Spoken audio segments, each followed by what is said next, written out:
that chant is Sri Aurobindo's rendition of the Gayatri, which is a Vedic chant to the sun god, Savitra, asking for illumination. And in the traditional Veda, this is a call for the illumination of the intelligence. Because the intelligence is supposed to be a power descended from the sun. He is the intelligence from which later it becomes buddhi. And the intelligence is supposed to be linked in yoga.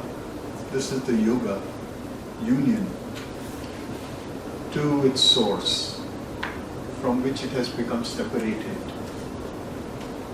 due to an act of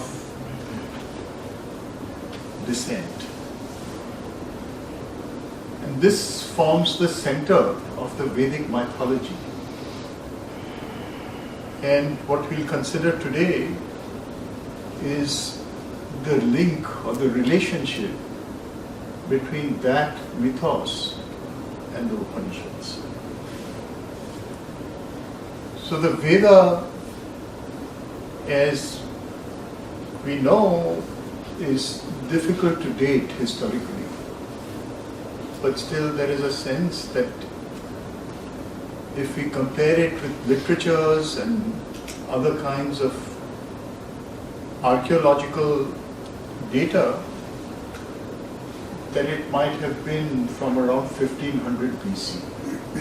There is an attempt to push it back all the way to 5000 BC.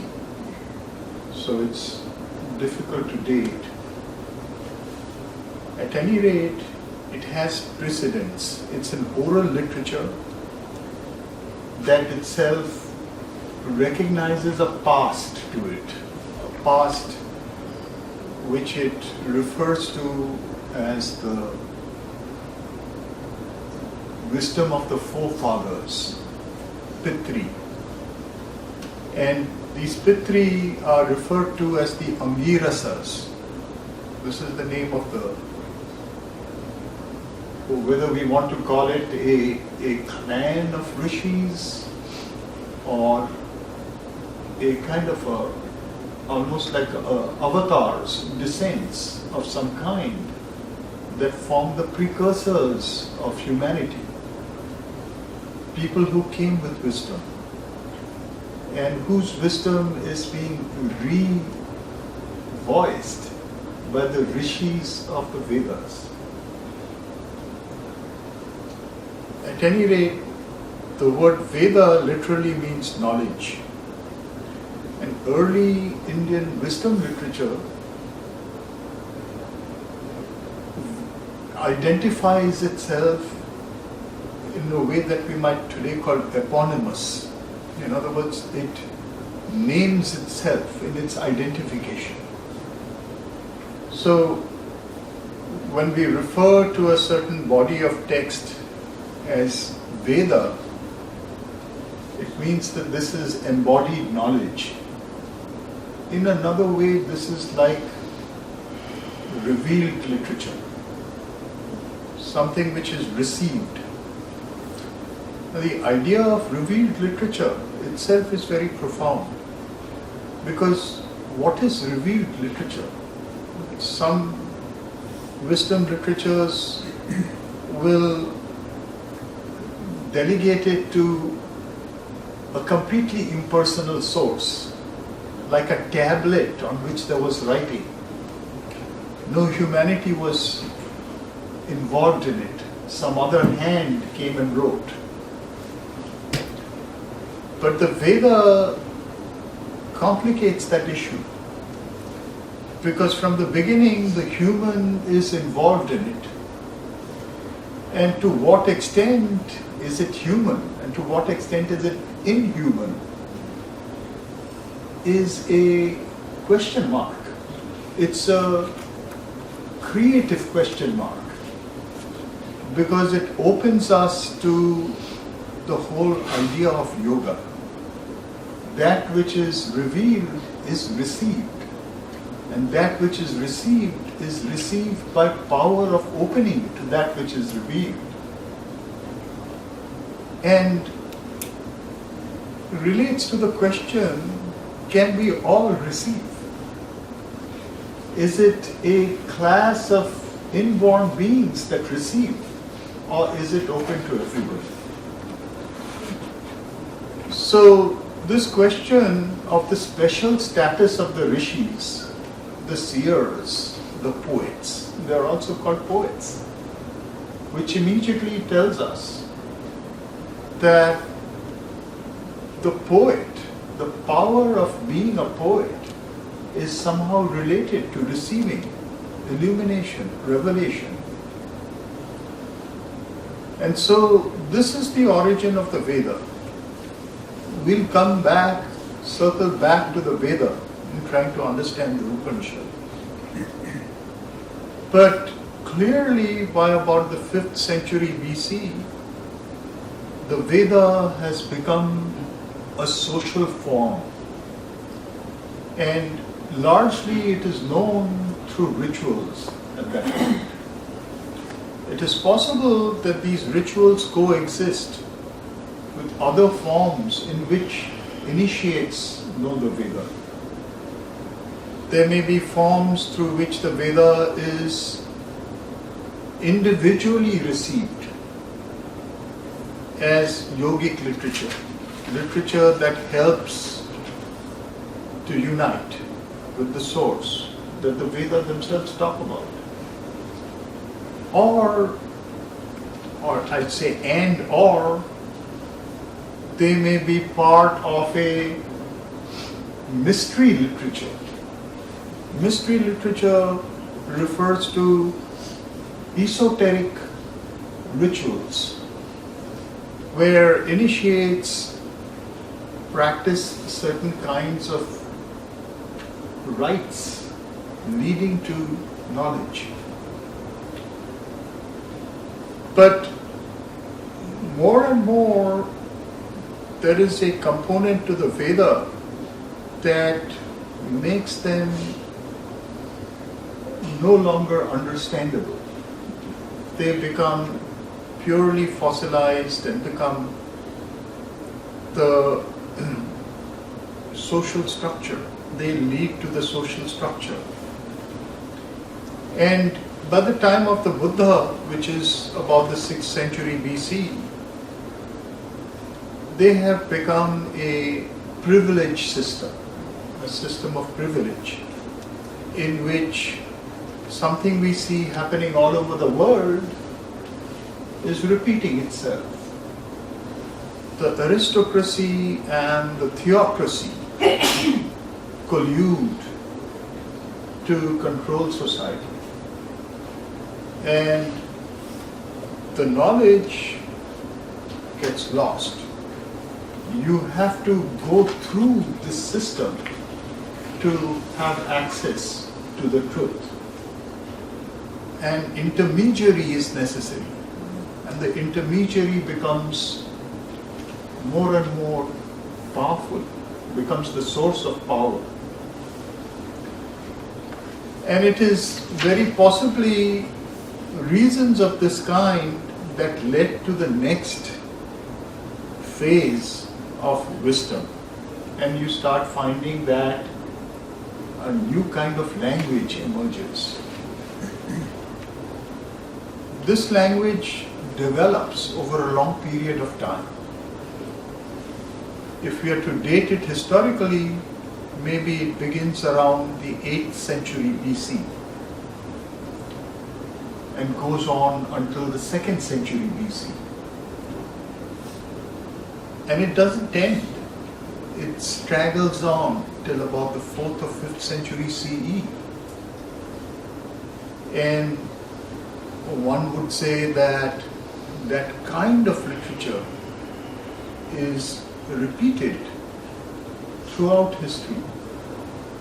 And even in Sri Aurobindo's own time, we have him writing something which today we call an Upanishad, Sri Aurobindo Upanishad, because it is written in the style of the Upanishad. So it becomes a style. Like the Veda, it identifies itself eponymously by calling itself Upanishad. Upanishad literally means to sit close. And immediately we realize, if we put it beside the Veda, that they're making a distinction between the Veda and themselves. They are not embodied knowledge. They are knowledge seated close. Knowledge seated close implies a gap, a relative gap, a liminal gap, a gap that we cannot measure. How close is it? A hair's breadth. We can't measure it, but it is close. It's intimate knowledge. The notion of intimacy is one of something which cannot really be called different, but it cannot be called the same at the same time. The Upanishads are like that. Later they'll be classed in the division of Indian scripture or wisdom literature, I should call it, not scripture, as Shruti as against Mriti. These two terms become very important. Shruti, we go back to heard literature, revealed literature. Veda will be called Aporia, which means unauthored, without a person. There's no intermediary. But it is still Shruti, in other words, heard. In other words, it's coming through a transparent channel. There is no interference in it. Upanishad will also be called Shruti, but there's a difference between one Shruti and the other. This Shruti acknowledges a hearer. And what is the role of the hearer? So we immediately start seeing that this wisdom literature is addressed to the people who want to know the truth without intermediaries, but want to be themselves at the same time, want to acknowledge their individual existence in intimate relationship with truth. So this is the nature of the literature that arises. And it perhaps arises at the periphery of society, in small groups that have split away and gone to the caves, gone to the forests, and are sitting around a teacher. So we may think about the Guru Shishya Parampara beginning through this literature, or this literature being the result of that kind of social setting. But even today, what we call the Guru Shishya Parampara is a fossilized form that we cannot think of in the same way at that time. Again, this is a sitting close. The dividing line between the teacher and the student is blurred. There is no distinction at a certain point. And at a certain point there's a gulf. Each one is an individual. So we find that this literature, we call it a wisdom literature. It sees itself as a wisdom literature because it is about knowledge and unmediated knowledge. So it begins to speak in a new kind of way, which is very different from the way in which the Vedas spoke. The Vedas spoke in a symbolic way, in a way that was couched in coded language. And that coded language, if it was understood by teachers, by initiates, very soon becomes just a way of uttering in a ritual, fire rituals.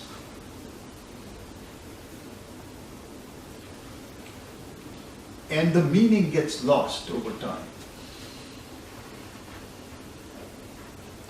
The big interpreters, even within the Sanskrit tradition, who look back at the Veda, they're saying there is a divine meaning to this, but we can't tell what that is.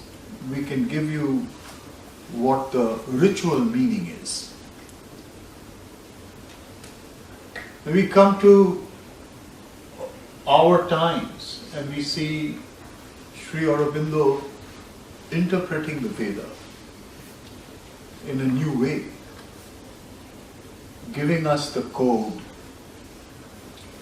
And yet, even Sri Aurobindo does not give us the full code. We have a book called The Secret of the Veda. That name was given later. Originally it was called On the Veda. And Sri Aurobindo said about it that he was not ready to publish it. Because by the time he was commenting on it, of course it came out as part of the Arya, but when he was talking and writing about the Veda in the 40s, he was saying that he knew a lot more about it, that it revised his understanding, but he had not written about it. So the knowledge that we see in the secret of the Veda is an incomplete knowledge. It doesn't give us the fullness of the interpretation. However, it opens the door, which is the really important thing. The language of the Upanishad is couched in what we can call proto-philosophic language. Proto-philosophic.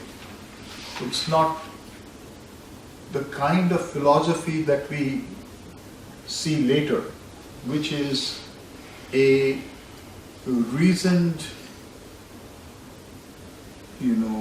sort of well-linked body of writing. But it is a kind of writing in which the mind is involved. You put your attention, your mental attention on it. You try to illuminate the intellect. It is a yoga of the intellect. This is what later turns up right in the beginning of the Gita. The Gita, which is coming up much later, this could be one of the kinds of Upanishadic writing of the 2nd century BC or so. It calls itself a Upanishad. The Gita is a very interesting text. When we talk about self-identification, and eponymous self-identification, the Gita calls itself an Upanishad. But it is not exactly in the style of the Upanishads, because other bodies of literature have intervened by the time the Gita comes. Sankhya, Yoga, in a really important new philosophy and school called Bhagavatism. And these are being couched in the language of the Upanishads. This is the reason why one of the first really important emphasis of the Gita is the yoga of the intellect, Buddhi Yoga. The second chapter is all about Buddhi Yoga. So we find this self-identification of the Upanishads subtly pervading its texts. The primary properties of truth in the Veda are given as three. They are spoken of in different ways, but one of the really important ways that Sri Aurobindo refers to are as Satyam, Ritam and Brihat.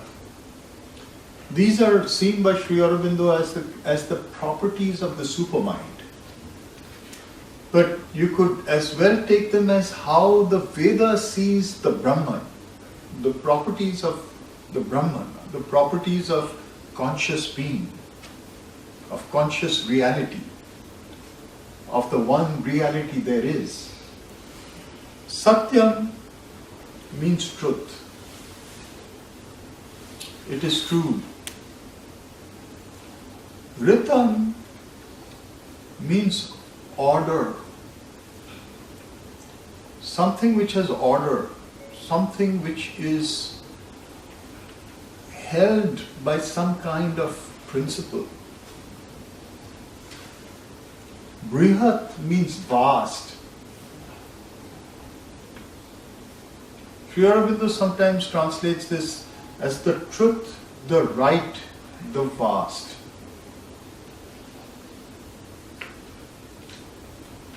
The first self-description of the Brahman in the Upanishads is in the Taittiriya Upanishad. And it refers to the primary properties as Satyam, Jnanam, Anantam. Satyam, Jnanam, Anantam. Later we have Sat-Chit-Ananda. But it's very interesting to put side by side Satyam, Ritam, Brihat and Satyam, Jnanam, Anantam. The Satyam is the same, truth. The Ritam has changed to Jnanam.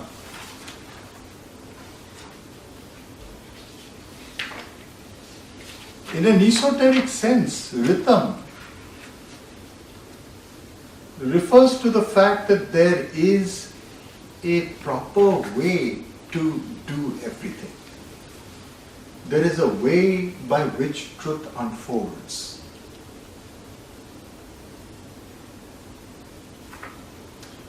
But if you translate it into social terms, it means there's a social order that everybody must follow. It becomes the pillar of a society that is conformist. It demands conformity.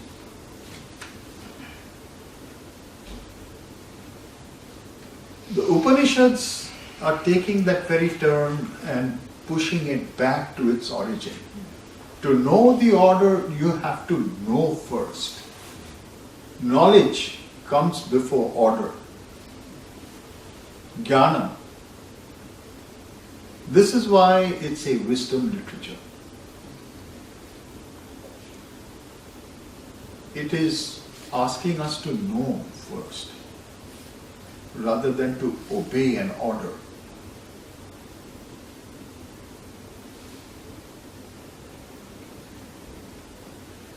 And Brihat, which is the vast, is being called Anantam, the infinite.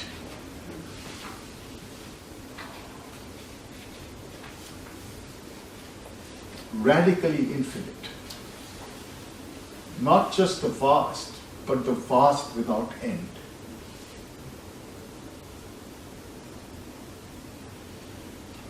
Now, Sri Aurobindo will point out how the later trio, Sat-Chit-Ananda, relates to Satyam, Jnanam, Anantam.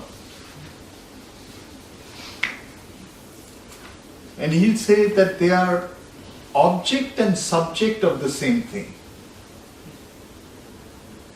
Satyam, Jnanam, Anantam he sees as the objective description of Brahman. Sat-Chit-Ananda as the subjective description of Satyam, Jnanam and Anantam.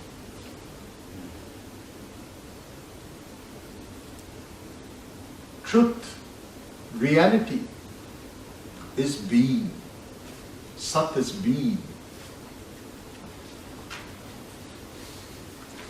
Knowledge is consciousness. To be conscious is to know.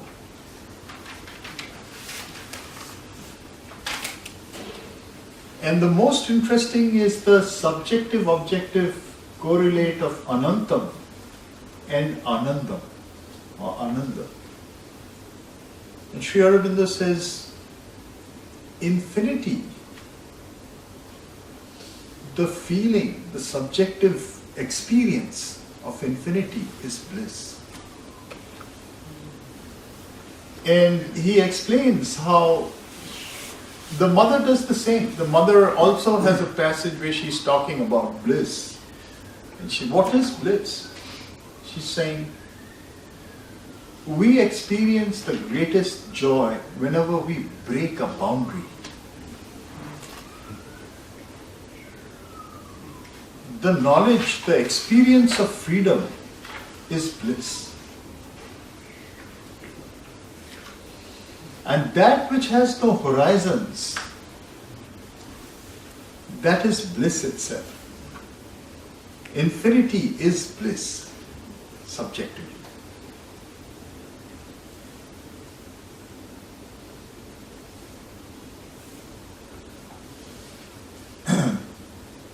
So these are the conditions that the Upanishads are going to talk about. And this is the reason why it is a wisdom literature that emphasizes particularly knowledge and bliss.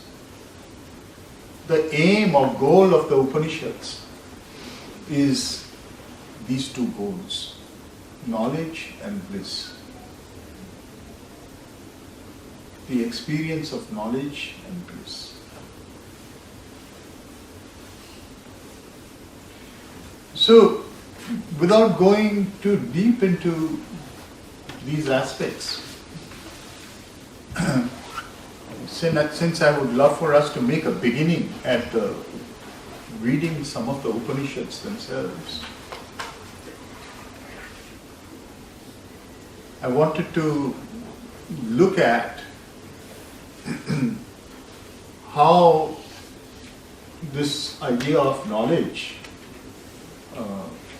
the idea of contemplation, why is it a contemplative literature? How is the idea of contemplation embodied in the Upanishads? And we find that the first of the Upanishads, so the early Upanishads, the two earliest Upanishads, are the Brihadaranyaka Upanishad and the Chandogya Upanishad. The Brihadaranyaka Upanishad literally means, you see, this is the third term of the Vedic trio. Satyam, ritam, brihat. Brihat. Brihad Aranyaka. Aranya means forest. So, now you see the kind of, this is the other thing about Sanskrit terms, that they're fuzzy. You can configure them in a variety of ways. Vast forest Upanishad. It could be Upanishad of the vast forest.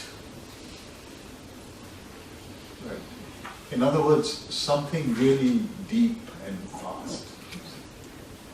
Deep, hidden, secret, and vast.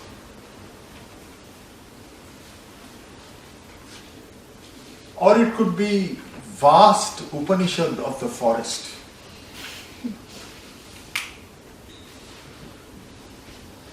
And that relates it to the kind of society that was developing.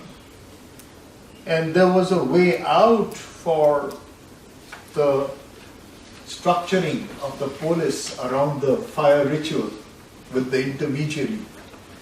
And that was through what is called vanaprastha. Vanaprastha. Vana is forest. Prasthan is to go. Going to the forest. In other words, people who took retreats. And in the forest, one could start deepening, understanding the esoteric knowledge of the Veda. So the earliest Upanishad is actually part of a Brahmana, which is related literature around the Vedas, in which these forest knowledge are coded. So it comes out of Vedic literature itself. So these Aranyakas are a body of texts that have to do with interpreting some of the Vedic knowledge. They don't go deep enough. You can't today look at the Aranyakas and really understand what the Veda were trying to say. But the Brihadaranyaka, it could be vast because there's a lot of material in it. It's an Aranyaka with a lot of material in it. So it's sprawling, and there's many different things to it. But one of the things that unites it is a person, is a dramatic figure, dramatic persona. His name is Yajnavalkya.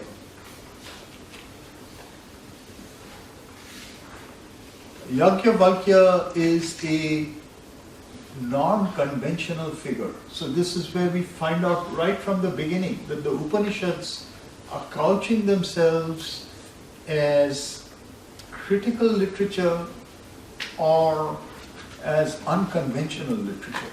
They are not conformist. This may be one of the reasons why the Brihadaranyaka later is split out and made the first of the Upanishads. The other early Upanishad is the Chandogya Upanishad, also very sprawling, many different things in it. Much in it is critical of the Veda. There's a lot of reflection and criticism coded into it. So this figure, Yajnavalkya, he is initially a kind of Brahman, like the priests, the Brahmins. And we'll have occasion to consider him in detail later. But today I bring him up from this viewpoint of the kind of contemplative knowledge that the Upanishads are setting themselves up as. That's why it's in an early Upanishad. And this way of understanding its own role is given through a conversation. So this is the dramatized knowledge. You see the way in which the Upanishads dramatize knowledge. They set up personalities, they set up situations, they set up conversations, dialogues. And this particular dialogue is one where Yajnavalkya is talking to one of his wives. He has two wives. And at a certain point, he wants to leave them aside and go plunge into the forest. So he says to them, take all I've got and I'm going to divide it among the two of you and I'm going to leave. And the first one is happy. And the second one says, what is it that you're giving me? Is it going to give me immortality? Well, what are you going for? You're going for immortality? He says, yes. What you're giving me, is it going to give me immortality? And he says, no. So she says, what use is it to me then? Then the conversation begins.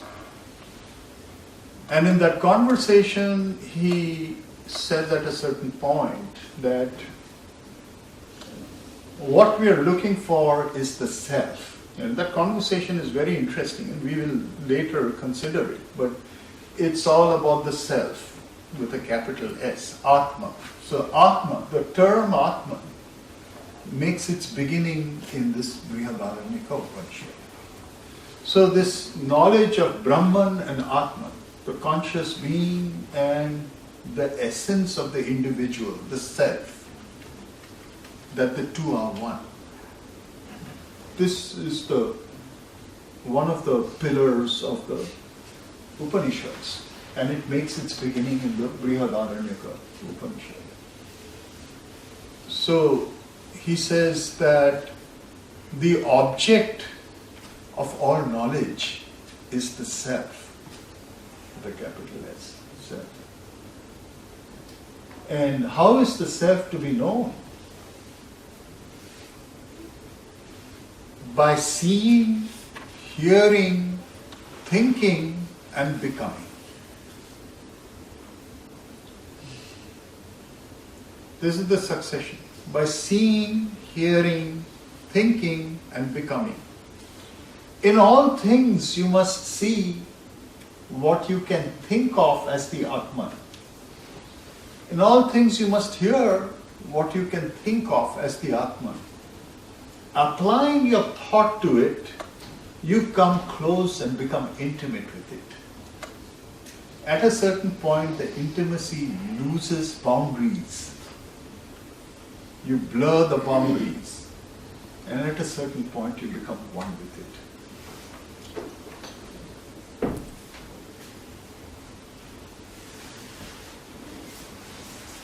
So, Shravana, Manana, Nididhyasana.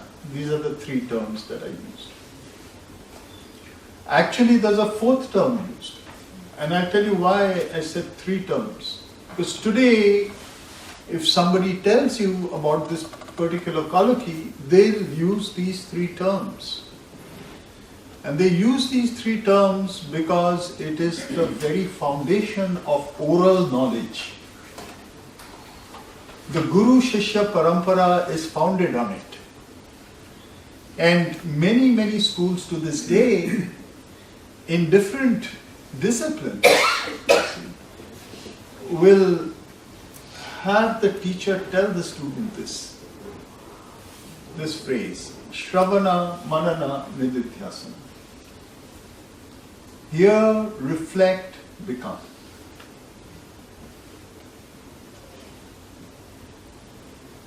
But there is a fourth term. The fourth term is darshana. See, open your eyes, keep your eyes open. Look for the Atman wherever you look.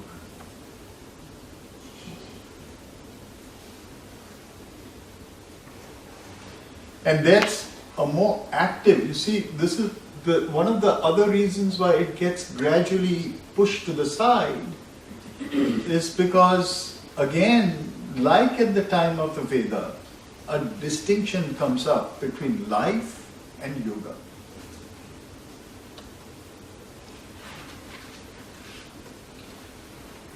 You close your eyes to enter yoga. But in the philosophy of the Upanishad, you open your eyes to enter into yoga. You see and become. It's open-eyed meditation.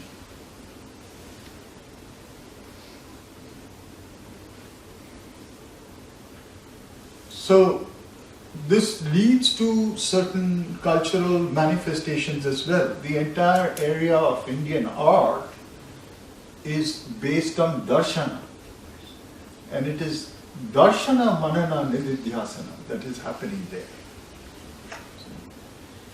While in all the other traditions, it is shravana manana nididhyasana. But this gives us the emphasis that the Upanishads are placing on the utilization of the mind. The mind exists for yoga. The mind exists for buddhi yoga. Buddhi yoga is done by manana. Manana means to yoke the mind, to put the mind in attention on the discovery of the self, in whatever is heard and seen. So this is the contemplative emphasis of the Upanishads. The other really key passage in the Upanishads that talks about the pedagogy of the Upanishad itself happens in a sequence of stories in the other early Upanishad, the Chandogya Upanishad. And this sequence concerns another dramatis personae, whose name is Satyakama Javala. Satyakama Javala. And it's again an entire cycle. It's a very important character around whom many stories are told. The first story that is told about him pertains to the fact of revising the understanding of caste. He is a bastard child. He doesn't have a father, but he wants to know the Brahman. And he goes to a teacher and says, I want to learn from you. And the teacher says, what caste are you? He says, I don't know. Go ask your parents. So he goes and asks his mother, what caste am I? And she says, I don't know. You could have had many fathers. There are many people who could claim to be your father. I don't know which one is your father. So he goes back and tells this person exactly what he heard. And he says, oh, that means you're a Brahman because you tell truth as it is. And he accepts him his food. It's a revisionary move. They are revising the idea. And there's others. Chandogya Upanishad is filled with these kind of stories that revise the received idea of social constructs. But from the viewpoint of pedagogy, the important thing about Satyakama Javala is that his teacher, the same teacher that we are talking about, teaches him a few things and then stops teaching him. And then when he wonders, why is he not teaching me? He asks him to leave the hermitage. And he gives him a bunch of cows and says, take these and leave the hermitage. And he goes on a long journey. And at a certain point of time, the cows start talking to him. And the bull talks to him and gives him some knowledge and points him in the direction of his next teacher. That's each one of these teachers, he encounters 3 teachers. Each one of these teachers is a non-human teacher. It's either an animal or a fire. So look out for this teacher. And when he finds the teacher talks to him. And once he has the third lesson, he goes back to his teacher, because he's directed back to his teacher. And now when the teacher sees him, he says, "Your face shines like one who knows. Now let me tell you the remainder." And he teaches him the remainder, which brings him into Brahman knowledge. This same story in a slightly revised version is told of a student of Satyakama Jabala who becomes a teacher himself. And what I'm telling you is actually talked about by Nolini Kantagupta. He tells this story. He tells this story, and he tells this story with a view to explaining the pedagogy of the Upanishads. And the point he makes is that true teaching is had from within. This distance, this intimate distance between the teacher and the student is a blurred boundary that can be neared and enlarged. And the teacher knows when best to send you back into yourself. So that now it is no longer the teacher who teaches, but you open your eyes to the world that's teaching you, and ultimately yourself that's teaching you. You universalize the knowledge.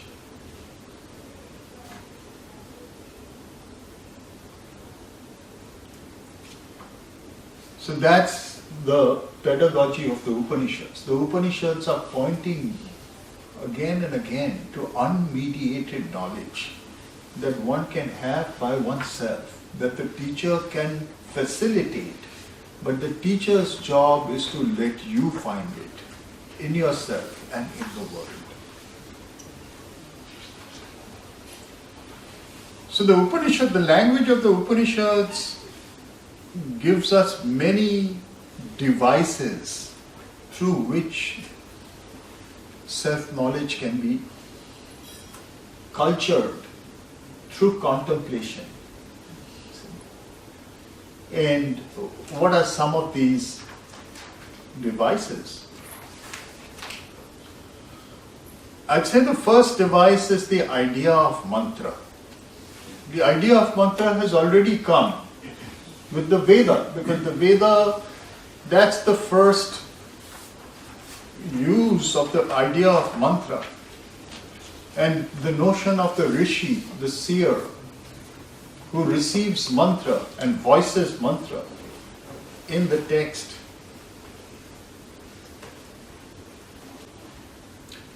But what happens to that mantra? That mantra becomes rote. It becomes the idea of repetition. Mantra is sacred. It is sacrosanct. You have to learn it as it is. You don't need to know what it is. You just repeat the sounds and you'll achieve something. The Upanishads challenge that idea. They joke about it even. There's all kinds of jokes about this idea. There's an entire range of meanings they give to words. They poke fun at people who repeat things learned from others without understanding it. On the other hand, they are giving us a new theory of mantra. And part of that is this attention of the hearer. Every word, every syllable has power. And we have to put our attention on it. We have to let the secret knowledge awaken us by hearing the word.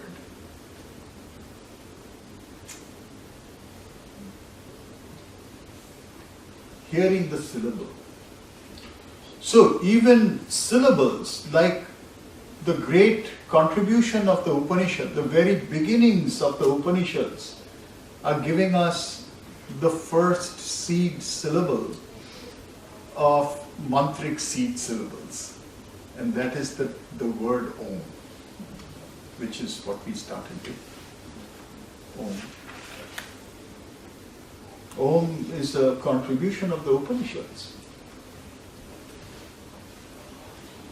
But it will give us an entire Upanishad to explain what it is. The Mandukya Upanishad. Now what does Mandukya mean? The frog. The frog. It's the Upanishad of the frog. Because it leaps. There are discontinuous jumps.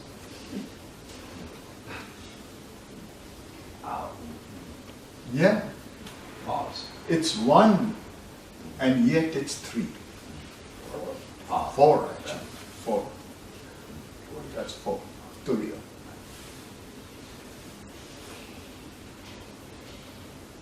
So, keeping the attention on sound is the entire revision of the idea of mantra in the Upanishads. How do we do buddhi yoga with that which is heard? And they will play havoc with the meanings of terms. Today we'll see one of those. How they joke about how they traverse the realms of sound, how they traverse from the sublime to the ridiculous. In one sound, they'll suddenly completely revise your understanding of something and make you see both the folly of trying to understand things by rote and the wisdom of understanding it for what it really is. And it's infinity.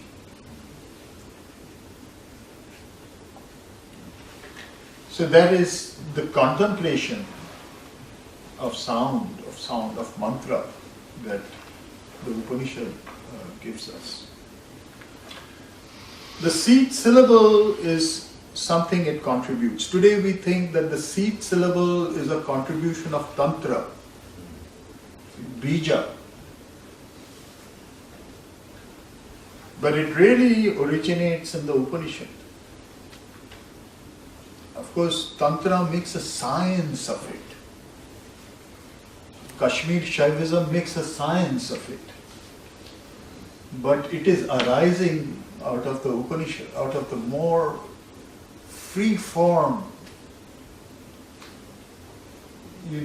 understandings and knowledge of the Upanishads.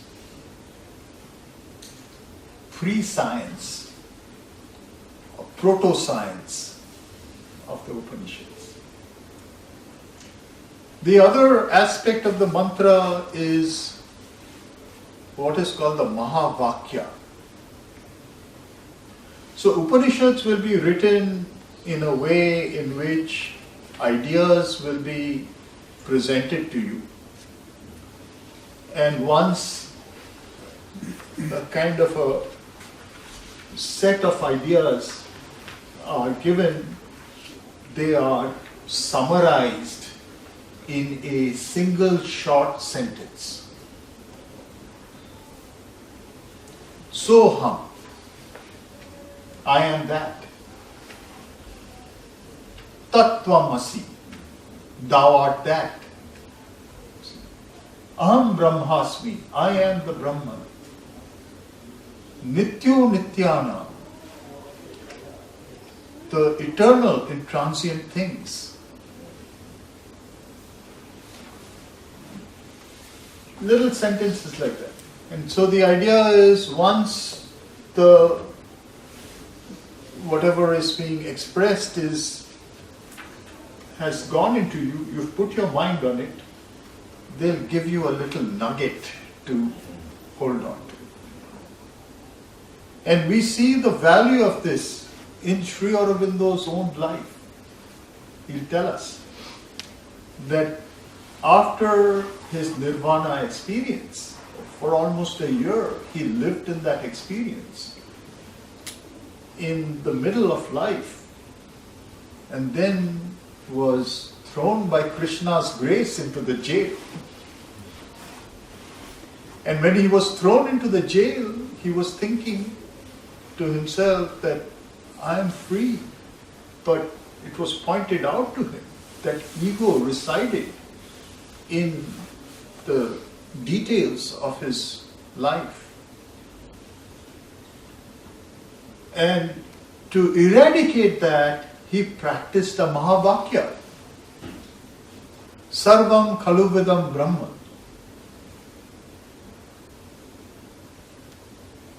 In fact, he practiced it in a form in which, by that time, his yoga had indicated this connection with Krishna. So he practiced it in a form in which it had been absorbed by the Bhagavata cults. Sarvam Khaluvidam Brahma Vasudevam Sarvam Iti. All this is the Brahman. Indeed, this is all Vasudeva. This is what led to the Vasudeva experience. All is the Vasudeva. All is Vasudeva. Vasudeva is the universal form of Krishna.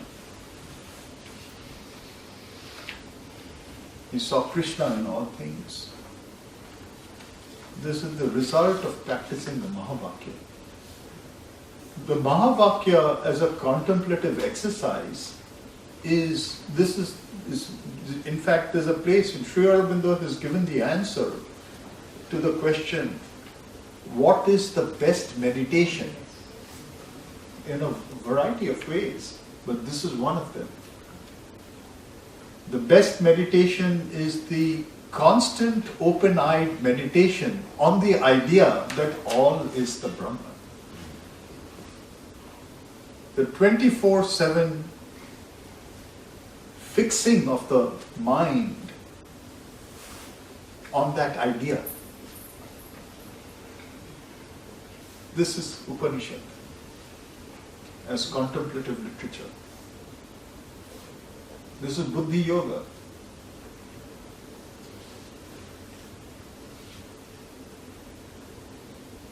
The Mahavakya can be longer. So you have these three units. You have the bija, the seed syllable. You have the short sentence. And then you have the longer sentence. Isha vasyam midam sarvam yat kicha jagat ya jagat. All this is for the habitation of the Lord. Whatever moves in the universal movement, actually better, whatever is universe of movement in the universal movement, in the universal motion.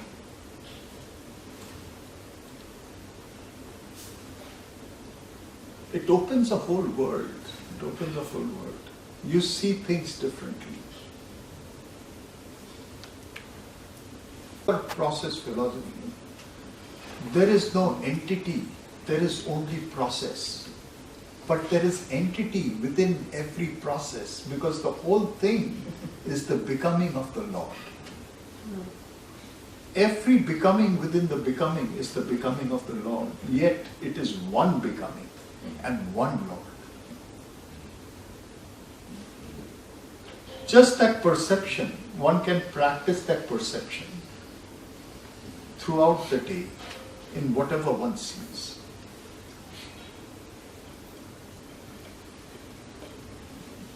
This is the yoga of contemplation.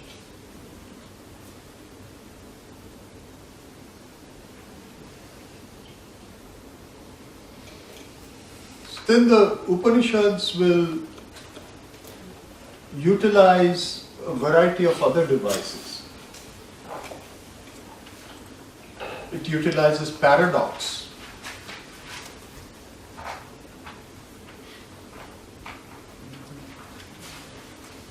What may be called an aporia. The mind comes to a dead end.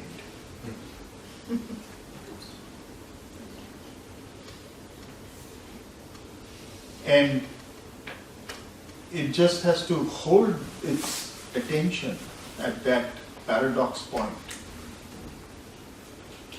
till it has an experience. The paradox explains itself in an experience. But it's only done if one just without understanding it knows that it means something and keeps the attention there. The one unmoving is swifter than thought. It moves and it moves not.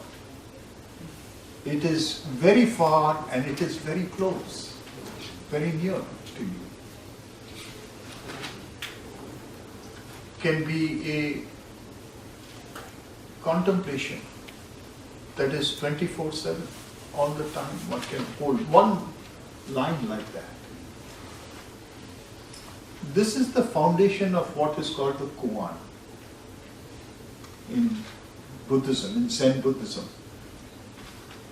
That is the method, the koan. What is the sound of one hand clapping?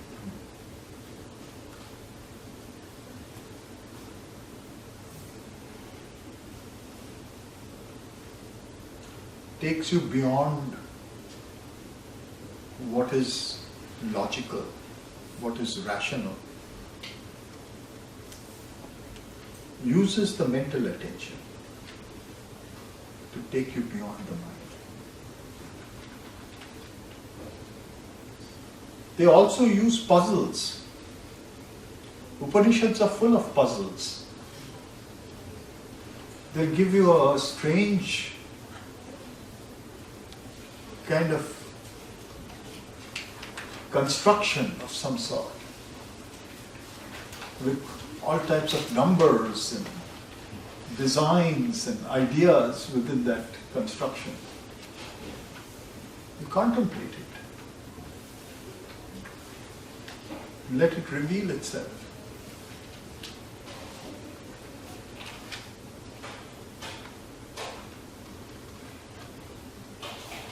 So these are some of the ways by which the Upanishad addresses us as a contemplative literature. Now, how are we doing for time? What time is our break, Govinda? Noon. So, I want to go back to the Veda now and look at the link between the Veda and the Upanishad. Because today I thought what we can do is take a look at the Brihadaranyaka Upanishad and just the beginning of the Brihadaranyaka Upanishad. I have given you all some texts, and two of those are just writings on the Upanishad, like an introduction to the Upanishads. And that we will not really look at that. That's just for you to take home and just look at, read by yourself. That gives you a introduction to the Upanishads as a body of literature. But the other two that I've given you are related to the first two Brahmanas of the Brihadaranyaka Upanishad. So the Brihadaranyaka Upanishad. Yeah. Are there some more copies somewhere? you know, maybe Govinda? No, not at the moment. You see, that's why it was given as it was a little late in being sent out. But you sent it out through email or something like that? yeah, Dakshina sent it yesterday. Which one are you looking at? Okay, these, but if a few copies, Govinda, are a few copies possible too? Should I do that? No. I mean, but during the break. Yeah. So during the break, Govinda can make a few copies. Those who have it on their computers or who have printed it themselves can use theirs.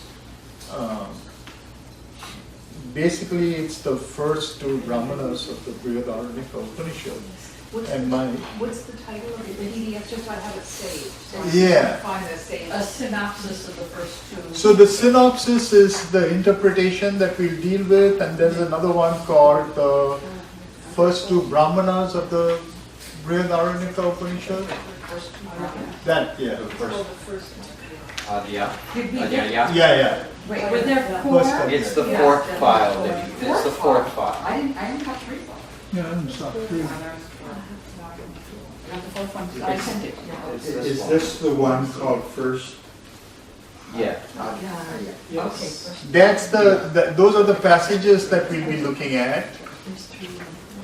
And the other one, the synopsis of the Brihadaranyaka is what I'll be reading from. That's my interpretation.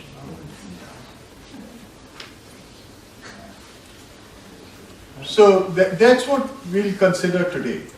And to do that, what is that, right? That is the creation myth given to us in the Brihadaranyaka Upanishad. And so, the Brihadaranyaka Upanishad, which we may think of as the first Upanishad, begins by giving us a picture of creation. And that itself is a contemplation, because it invites us through its language, which is in a way that same kind of intuitive language with gaps that provokes our consciousness to arrive at a certain inner understanding of the cosmos. And that understanding becomes the background and basis of whatever we want to know. Our knowledge proceeds on that basis, on that background, from that background. So, to understand that, we actually have to go back to the Veda and to see how the Veda understands reality and how that reality continues to be talked about in the Upanishad. And the foundational notion there is the division of the world of reality into two halves. We may even, the symbolic language of the Veda looks at it as what I have called the heliocentric view and the geocentric view, which immediately brings up the whole issue of modernity's understanding of the heliocentric and the geocentric, which is supposed to have begun in the 16th century with Copernicus, the heliocentric view. And that view, which is that the sun is at the center and all the planets are going around the sun, is a kind of considered by us today, modern human beings all over the world, consider that to be the description of reality, while the other view, there is a historical split, pre-Copernicus and post-Copernicus. Pre-Copernicus, we used to believe that the Earth was at the center of the universe and all the planets, including the sun, went around the Earth. post Copernicus, we changed our view to we move around the sun. This is a kind of result of the enlightenment which creates the split between the body and mind, creates a split between matter and spirit, or even mind and matter and mind. In a world that did not know that split, they already knew about the heliocentric. It was one perspective on reality. Geocentric and heliocentric are two symbolic perspectives on reality. In a world which is not committed to accepting material reality to be the only reality there is, or at least the foundation of reality. If you are not committed to that, if you don't accept that as the only truth, then you can see perspectives. These are two ways of thinking about reality. And that is the Vedic way of thinking about reality. The heliocentric view on reality is voiced in a number of hymns. And we have to, go one step behind into Sri Aurobindo's view, which is that the Veda are really a solar body of knowledge. The sun is really the one being there is in the Veda. Everything is really the sun. All the gods, day and night, all the beings are forms of the sun. The sun revealing itself and the sun obscuring itself, concealing itself. And the sun in seeking for the sun as fire. So from that point of view, we see that the heliocentric view, the sun is the principal deity. The heliocentric zone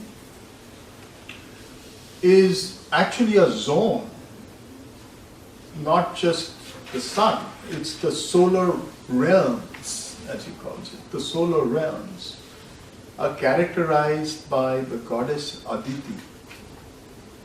Aditi literally means the undivided one. There's no division there. The sun sees with its rays a world of light that belongs to it. Everything in that world are formations of the sun. It's just the sun become other things.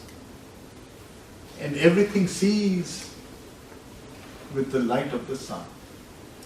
Everything is turned to that center, which has spread itself vast across the higher firmament, as it is called. The Hiranyagarbha hymn of the Rig Veda talks about this as the two halves, the supreme half and the lower half, parardha and aparardha. And the higher half, a supreme half, is the heliocentric zone. One of the stanzas that is really key to that, like the Gayatri is that we heard is really about the yoga, the bridge between the heliocentric zone and the geocentric zone. The geocentric calling to the heliocentric to illuminate it. But the really powerful hymn or stanza which is utilized to this day in every puja is Om Tad Vishnu Paramam Padam Sada Pashyanti Suraya Diviva Chakshuratatam. And what it means is, it's an address to Vishnu, oh that Vishnu, whose supreme, you could translate Padam either as feet, in which case you look at Vishnu as a person, or you can translate Padam as strata or station, in which case you look at it as a range of or realm of consciousness. His footing, his foundation. Om, that Vishnu whose footing the gods see always like an eye extended wide in heaven. The entire range of the heaven is the eye of Vishnu. And the gods, wherever they go, their eyes are turned on that eye. They are in relation with that eye. This is the heliocentric. The geocentric is the days and nights of Vishnu. The sun has entered into a certain relationship with itself, which is a relationship of becoming. The being as becoming. It reveals through time that which is held in it. Infinite content is held in it. That infinite content is revealed in time quanta. Time quanta. There is a idea through which it is seen. And the idea manifests itself and then draws back into itself and manifests as another idea and another forever. This is the realm of becoming. The realm of becoming is marked by multiplicity. Multiplicity of space and time. Multiplicity of space is due to the infinite points of view through which the one can understand itself. Multiplicity of time are the infinite ideas through which it can express and manifest itself, its infinity, and pull back into itself so that it can express itself again. Quantized experience quanta, marked by beginnings and ends. Infinite experience quantas, marked by beginnings and ends. So we have these two zones, and reflection on we find ourselves in the geocentric. We experience the geocentric. Not only do we experience the geocentric, we are trapped in the geocentric. We don't know the heliocentric. And so a variety of attitudes arise in us as a result. Plato was talking about this as well. Plato was seeing us as having fallen from there. This intuition is present in humankind as the fall. This is why the mythos of the fall is so universal. Whether you think of it as the fall of Adam and Eve, or you think of it as the Platonic fall, or if you think of it as the fall of the Hindu writings. There is somewhere where we intuit that there is another reality from which we have come. We are derivative to that. Now that itself can be questioned. These are all intuitions. Each intuition is a certain perspective on reality that is coming out of some sort of truth which we hold in ourselves. But each of these truths voices itself according to a perception that may or may not be the only way to look at it. There may be a variety of ways by which you can understand this. And this is the reason for the variety, the differences in world religions, in philosophies, in perspectives, in ways of becoming. Because as we see it, so we become.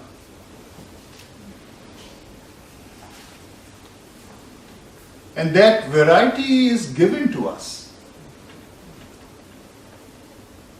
Because going back to the original properties of being,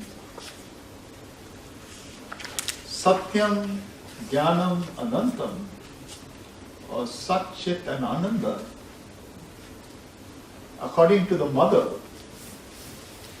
the two most interesting, this is how she uses it, the two most interesting properties of our world are freedom and joy.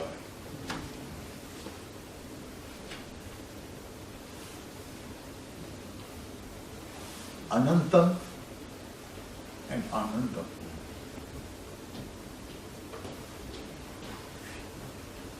Ananda, bliss, is the foundation of this creation. Bliss has created this creation.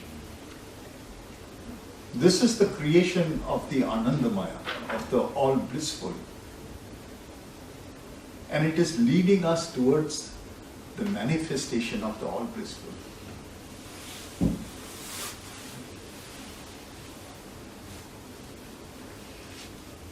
So that's where we find that the relationship between the heliocentric and the geocentric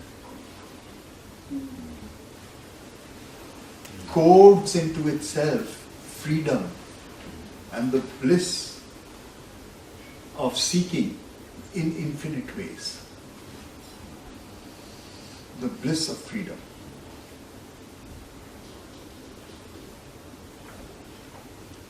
And we are troubled by it.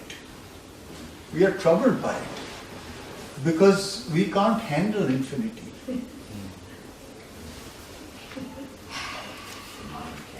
The mind can't.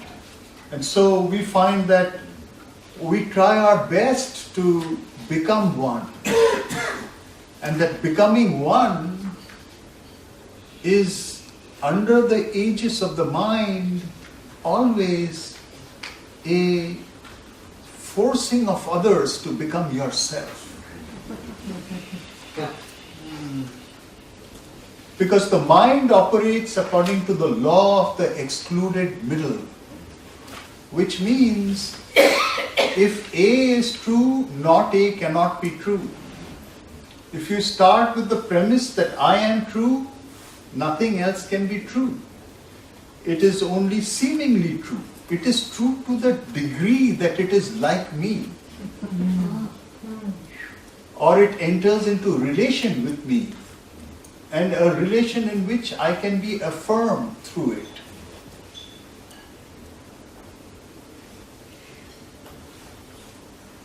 This is one of the conversations between Yajnavalkya and Maitreya that we started with.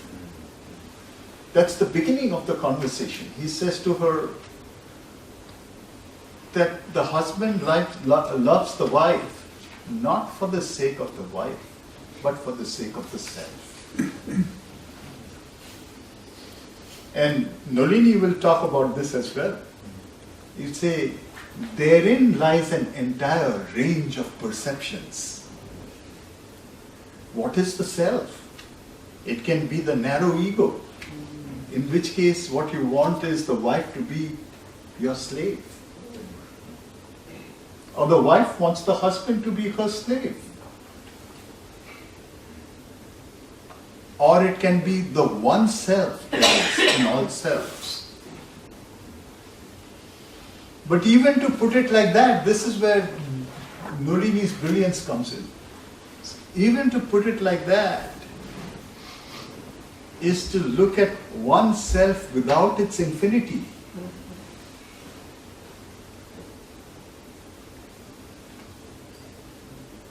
The husband loves the wife not for the sake of the wife, but for the sake of the self. The self is the infinite one. one truly loves something because one sees the one that is completely other. The one that holds the paradox of being the other.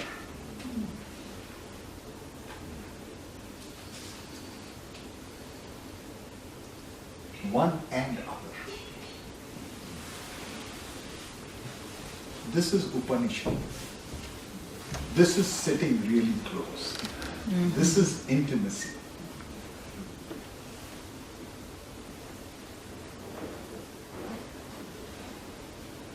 Now, intimacy is the knowledge of the other as the one and the other.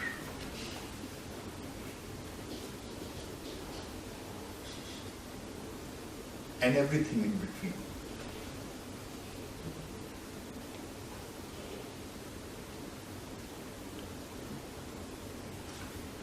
So, coming back to the idea of the two worlds, the world of being and the world of becoming. So we find that the world of becoming is marked by this pluralism, this multiplicity that does not know its unity, that in which the unity is hidden. It is there as some kind of deep intuition and in a variety of symbols seen across the world, something we hanker for but we've lost. This having lost is what gives the rise to the intuition of the fall and to the variety of solutions that comes from it. Solutions like, let's return to the one. But are we supposed to return to the one? Or are we supposed to express the one in the many?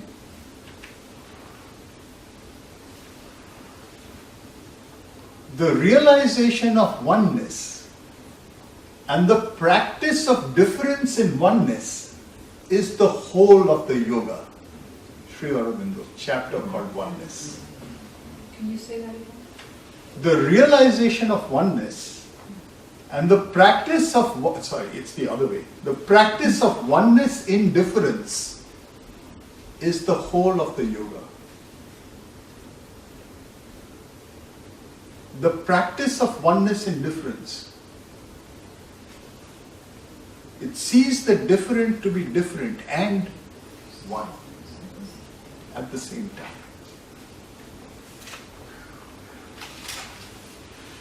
It sees the horizonless one, the one who is other to itself, one who is surprised by its own infinity.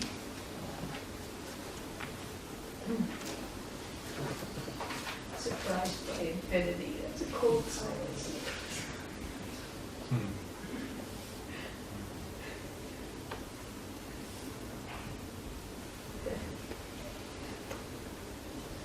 So, we find that the Veda is going to give us in the 10th mandala 2 hymns of creation.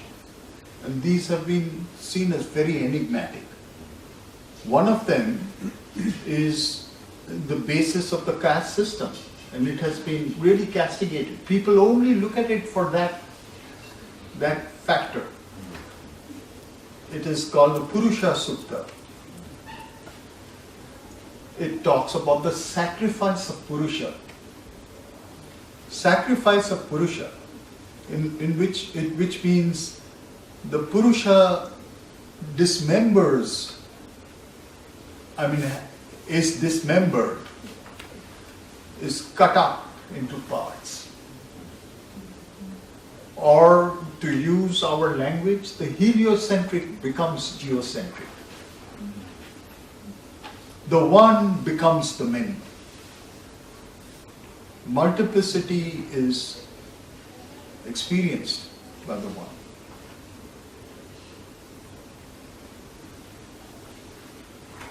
So that is a really interesting and important hymn. We'll look at that a little bit today. Yeah.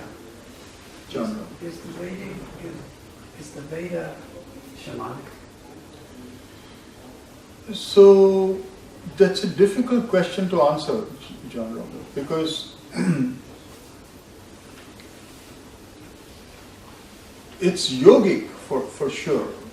How would shamanic differ from yogic? In your Well, I don't know, but there's so many things that you're saying that seem to have shamanic parallels or implications, like the dismemberment.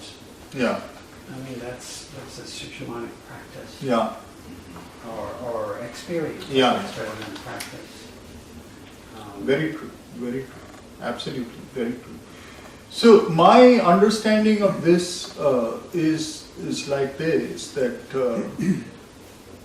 and this is just speculation, but I'm working on this speculation basically, that before we started forming settlements, humanity, we had a life in the forests, and our relationships with the deeps were formed at that time.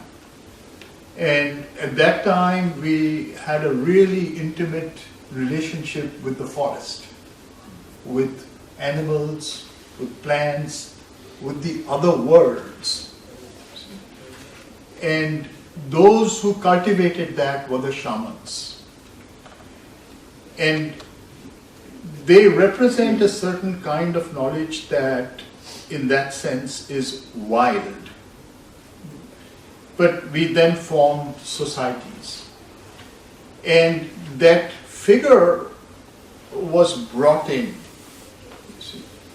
So we have, for example, in the earliest Indian layer of civilization, what is called the Indus Valley, images of what one might think of as the shaman, who has actually come into the polis and become maybe even a controller of society there. So that a new something is happening, which is really a relationship between the shaman of the forest and the new shaman of the magus of the polis.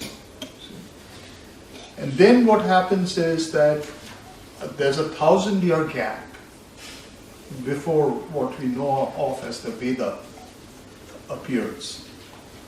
And we don't even know if the Veda appears. We know it was early Vedic writing refers to the northwest part of India. So it was created there. But the ancestors that they're talking about, whether they go back to the forest, go back to the wilderness, go back to the Arctic or to the Central Asian steppes, somewhere there they brought a certain knowledge and practices. And then these are becoming coded into certain types of more socially recognizable realities, so that there is a spectrum of use. On the one hand, to a certain kind of fossilized social form. On the other hand, to the mysteries that are perhaps retaining something of an origin outside the polis. So I'd say what we are calling shamanism is becoming more partly universalized and partly grammatized. Dramatized? Dramatized. Grammatized and dramatized. Yeah. Not only language, I mean through certain kind of regularities of teaching, so that they enter the mainstream to a certain extent. And the Upanishads is doing that to an even greater extent, because they are expecting us as a race, as a humanity within the polis to be transformed. So there is a relationship, and I think the whole spectrum coexists. There are still those from outside who are interacting with those who have gone to the periphery, who are creating the Upanishads. So the Upanishads are bringing in new knowledge of the shamanic. See, the Veda are coding some of the teachings of the shamans. So I think there is a new system that is being born out of this interaction. And, does it seem to you like we're going through something like that now, as there's more and more of a kind of disintegration of what was created out of Yeah, I think we're going through. I think we need to go through something like that now. That is the invitation of our time. Because I'm reading and hearing secular voices coming out of materialism, speaking a lot like what you're talking about, but without a clear person involved.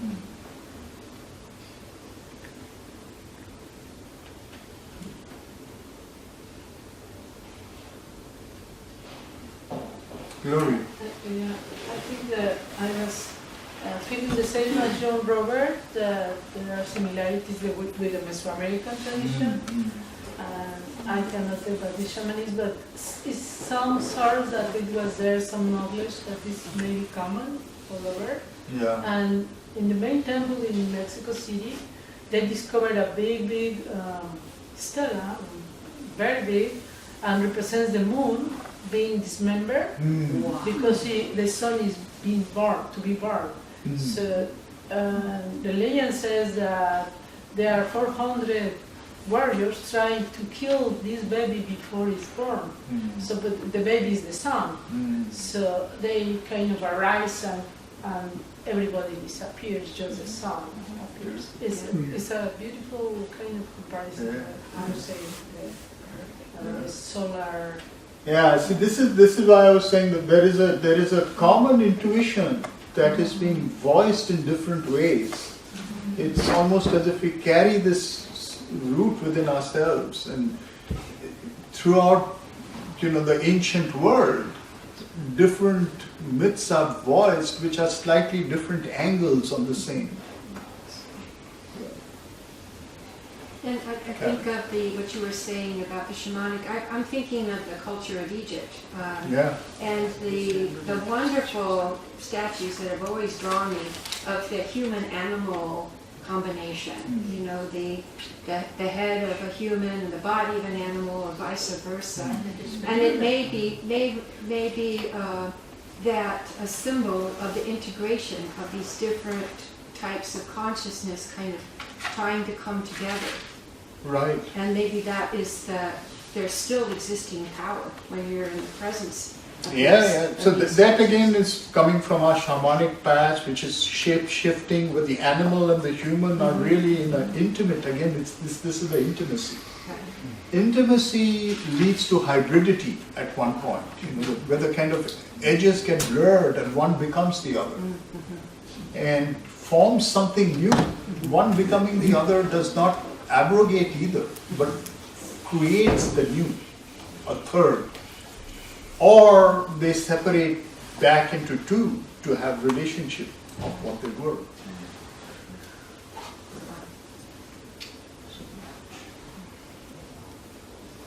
Just what you were Yeah, saying Margaret. the Egyptian is the big dismemberment. Yeah, the Osiris dismemberment myth. So, the mother used to say that there is an anterior tradition which was before what she calls the two major traditions, which are the Chaldean and the Vedic. But what Gloria was saying, I've often thought that another such tradition was present here. This is the ancient Native American and the Mayan, and even perhaps the Peruvian. So there were very similar ideas that were being voiced. And they come at it from different directions. And today we are actually trying to piece it together from a certain point of view. That's partly the stress of comparative studies and structuralist studies in the academy. And on the one hand, we have entered into this deep materialism, which has denied all these things. On the other hand, we are really looking to find some unity of all these things. That is the stress of our times. There's one really interesting volume, I think it's called The Walking People. And it's a written oral history of about 10,000 years that was ended up in, I think it was an Oneida tradition. And the woman who wrote it down who put it into writing, because it was an oral tradition, she and her father, who taught it to her and who was a shaman, went back and tried to follow the clues in the text back to Central Asia, across the Bering Strait, all the way to Central Asia. So that gives you the sense that there is probably a single tradition out of which it is all.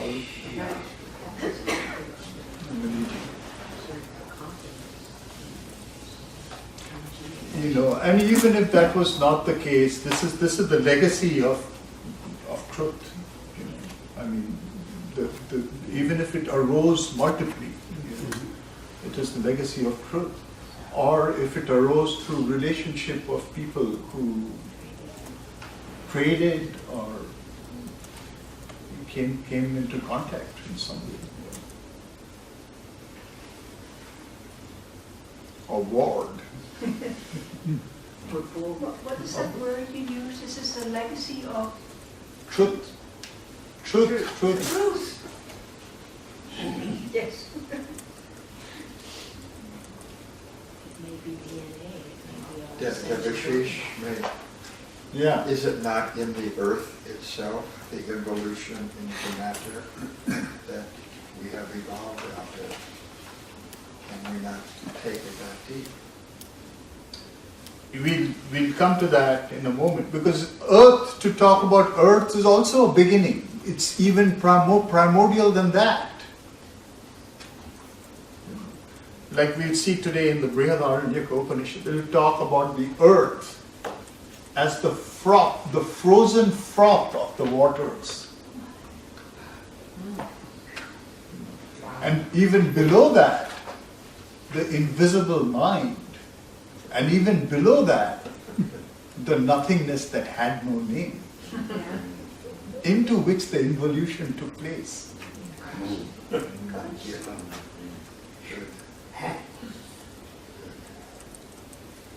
So, I wanted to, we're almost at lunchtime, I wanted to just point to these two hymns in the last mandala of the Rig Veda that actually begins to, it's historically considered to be a little later than the others. The kinds of mythology in it and the kinds of language in it are beginning to change. And though this sacrifice of the Purusha is itself something kind of new, if you compare it to the previous Vedic books. And then you have two creation myths there. And people have not been able to reconcile them, but we'll reconcile them today. What is the relationship between them? One of them is this sacrifice of the Purusha. Both of them are very well known. One of them is notorious because it introduces the castes. That's the sacrifice of the Purusha. When Purusha dismembers itself or asks the gods to dismember it, it is broken into 4 parts. These are characterized as the castes. The other myth is what is called the Nasadya Sutta. This is the Purusha Sutta, Nasadya. Nasadya na asad means, asad means not true or non-being. It is sometimes called not true and sometimes called non-being. Nasat means not being. It is neither being nor non-being. It's almost like the beginning of Sri Aurobindo's Upanishad. Ekam eva dvitiyam Brahma. One and ekam eva and undivided is the Brahman. Sadasat rupam, sadasat atitam. One and indivisible, one and undivided is the Brahman, the heliocentric. Truth and untruth are its faces. Sadasat rupam, its forms. Sadasat atitam, it is beyond truth and untruth. The heliocentric and the geocentric worlds. The undivided and the dual, the one that goes through nights and days. Being and non-being. It is beyond both.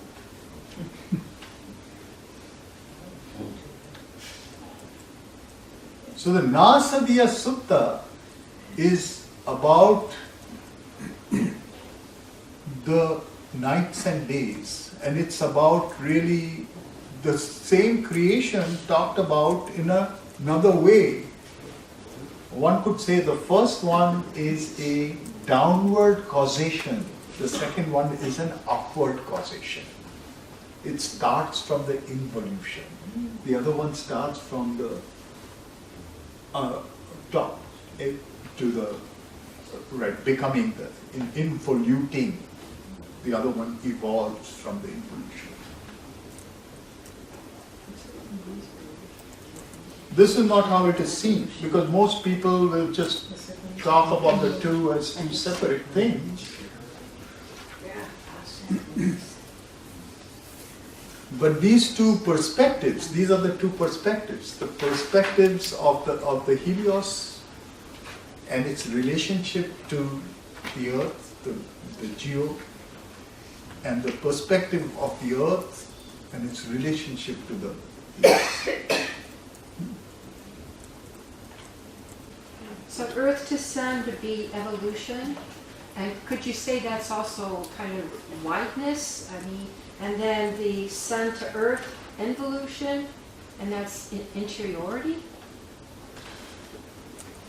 Interiority and exteriority belongs to both of them. Okay. Yeah, and in the earth to sun, we have a becoming. Okay. You see? In the sun to earth, we have an involution. But we really have a being. Something which exists and just enters into another perception of itself. Okay. And then the other one is actually trying to get out of its perception. But it can't get out of its perception because that itself is its truth. This is the reason why the Isha Upanishad is insisting on the fact that the becoming is perhaps even better than the being itself or by itself. So the two both are manifestations of the divine that need to be known together and at once. And how can we know the together and at once? The mind cannot do it. It escapes from the one to the other, or it gets sunk in the first. The only thing that can do it is another kind of consciousness. This is the reason why Sri Aurobindo insists on the supermind, and why he has 5 chapters on the supermind in The Life Divine, where he tries to bring out the necessity for that consciousness. All our philosophy is flawed until we recognize that. And isn't that the secret of the Veda? He wrote that later. Yeah? That is what we wish he That had. is the secret what of we this. wish he had written Yeah. in the context of the Veda. Yeah.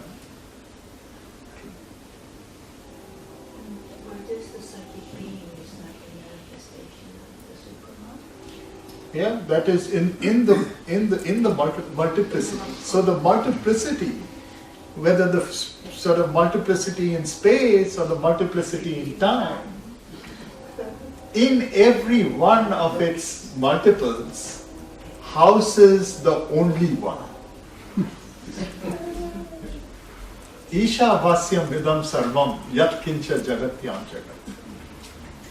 The only one Lord inhabits every becoming. So let me read you the entire translation by Sri Aurobindo before. What are you reading from? I'm reading from Kena and other Upanishads, Sri Aurobindo. Would it be in this book? That's the book I'm reading. Is it Kena and other Upanishads? It's Sri Aurobindo Upanishad. It'll be there too. You'll have to Is it one of the find. handouts you gave us? No, it's not in one of the handouts.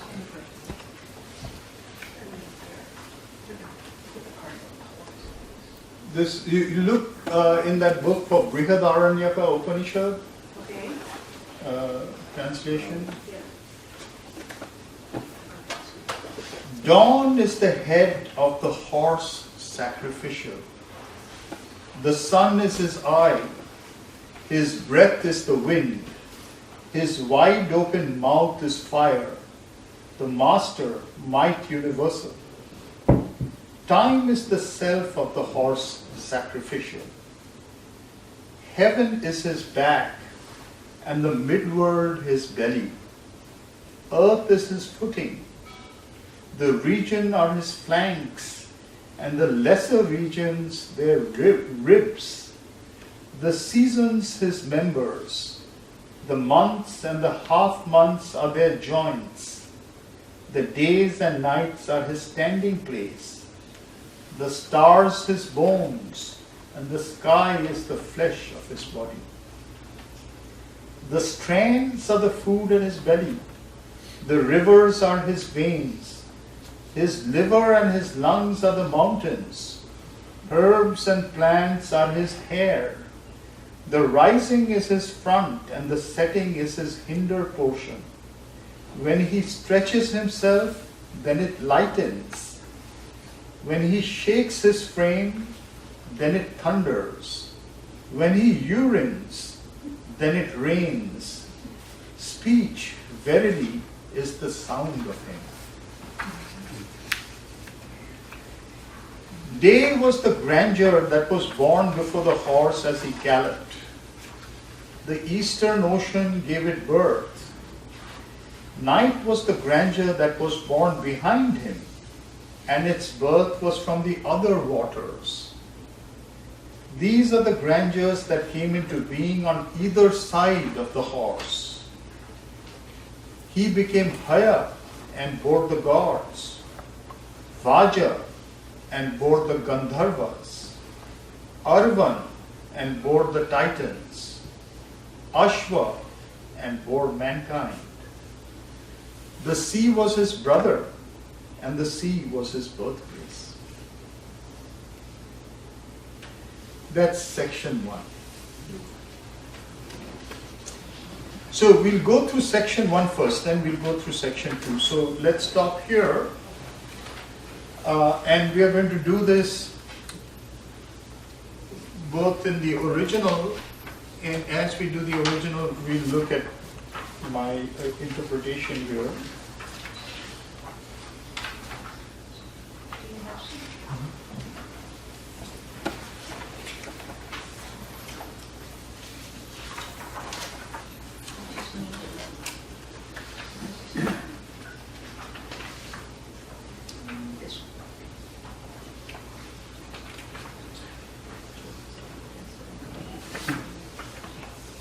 So if we look at this, for those who have the page, let's look at the Brihadaranyaka Upanishad, the part which has got the Sanskrit in it.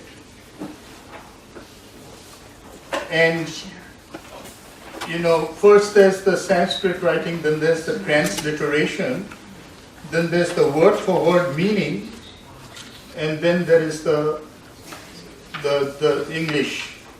And you know, now that you have Sri Aurobindo, you can see that the English is not exactly the same. That there's a little difference that you can read for yourself.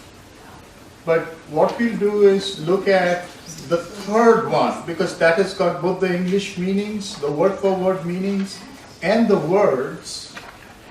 And what I'm going to do is read from there so that you can look at it and also see the meanings as we go on.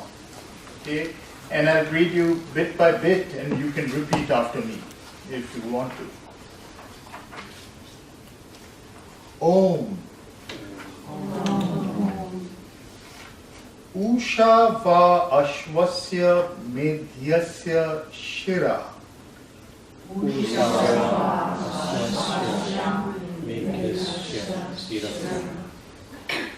Suryas chakshu. Vata prana. Vyaktam agnir vaishvanaraha.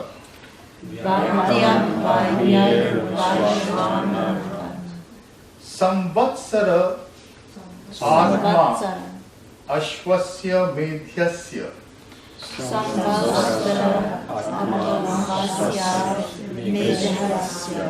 So you see the English as we go along, right? Right in the beginning, Om, Usha, the dawn, indeed. The dawn, so it's at the head of the sacrificial horse is the dawn. Shiras. Suryas chakshu, the sun is his eye. Vata prana, so the breath is his wind. You can see that the translation underneath it is giving you the meanings. Samvatsara Atma Ashvasya Medhasya. In other words, the year, Samvatsara is year, is the Atman. So here we come across the word Atman. This is the first use of the word Atman, actually, we may say, in any text. Because this is the first hymn of the Brihadaranyaka Upanishad. The self of the sacrificial horse. Dyav Prishtam. You can. Dyav Prishtam. The sky is his back. Antariksham Udaram. Prithvi Pajasyam.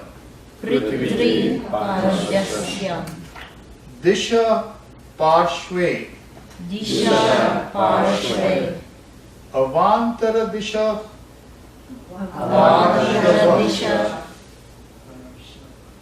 Parshava. Ritava Angani. So you can see the translations as we go on, right? The seasons are his limbs. Masas cha ardhamasa cha parvani. The months and the half months are his joints. Ahoratrani pratishtha. Are his legs. Nakshatrani asthini. Nabho mamsani. Uvadhyam shikata. Sindhavo guda. Yakrit cha klomana cha parvata.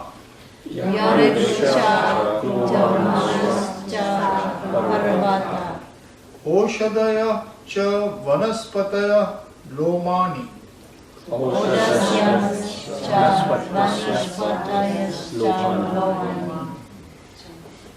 Udyan Urvardha. Nimlochan Jaghanardha.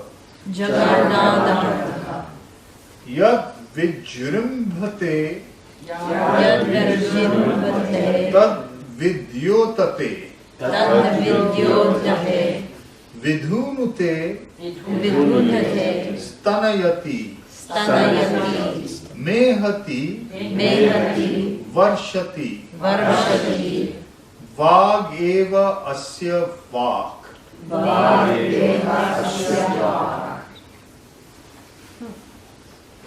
Anything here that rings a bell for any of you? Any of these words? So one, Atman only started from Brunei. Before that there are other Upanishads also. So they are basically trying to research what is the Atmana before that. No, where is Atman before this? So it started quoting only here first time Yeah. in Upanishad. Yeah. So was it referred somewhere else? Nowhere, right? Nowhere before Right. this. It's the idea is coming for the first time. Right. So this is itself very interesting because idea of self and self-knowledge is being given voice. It's actually being made a category because before this, in the Veda, there is no direct reference to the self. And this literature is actually, it's like the beginning of self-knowledge, that it's all about self-knowledge. So that there is a self that one can know. The equation of the self with Supreme Being, Brahman and Atman are one. So to do that, they have to voice the self. That's why Atman is.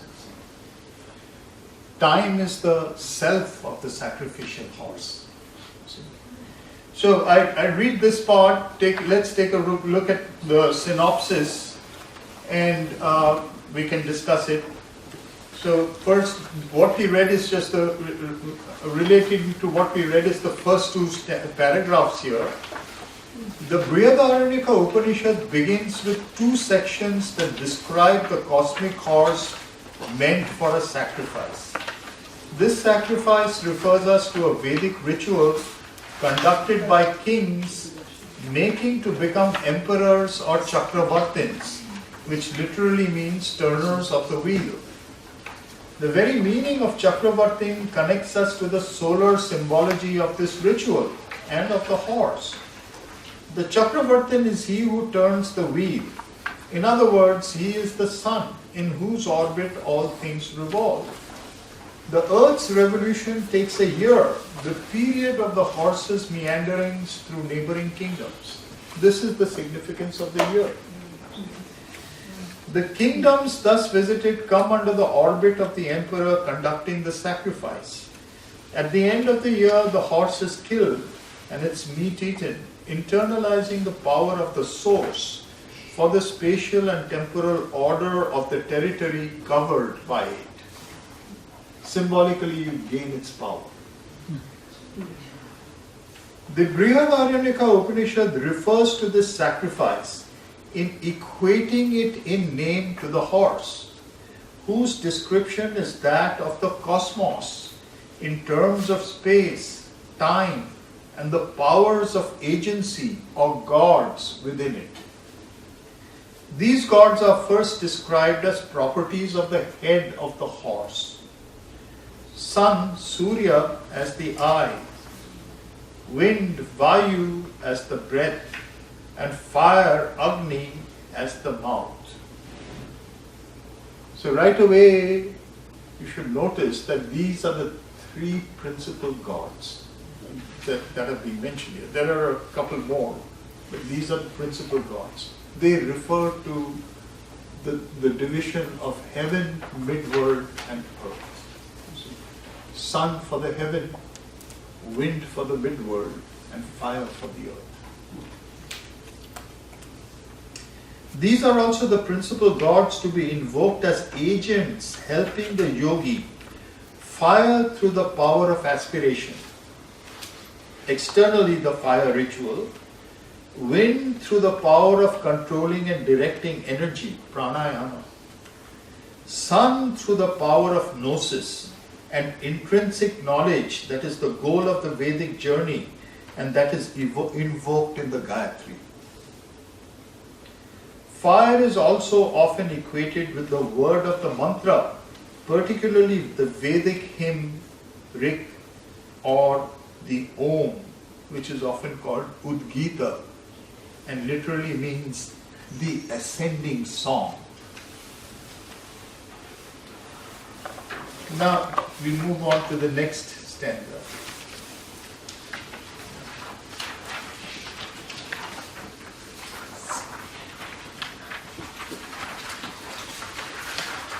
Ahardva ashvam purastan mahima vajayata tasya purve samudre yoni ratrir enam paschan mahima vajayata tasya apare samudre yoni etau pa ashvam mahimano avita sambabhuvatu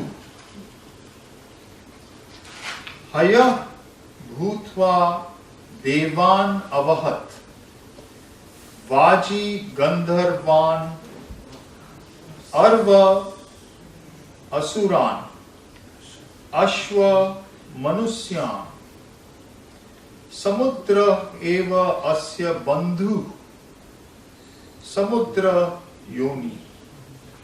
So over here there's some, you could notice if you remember Sri Aurobindo's translations, there are some differences, and those differences refer to interesting variant understandings or the part of the complexity of the word.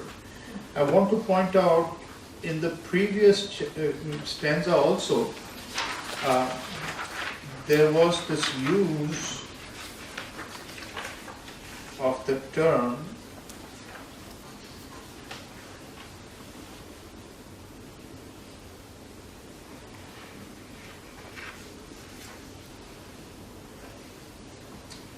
towards the end. Say if we go 1, 2, 3,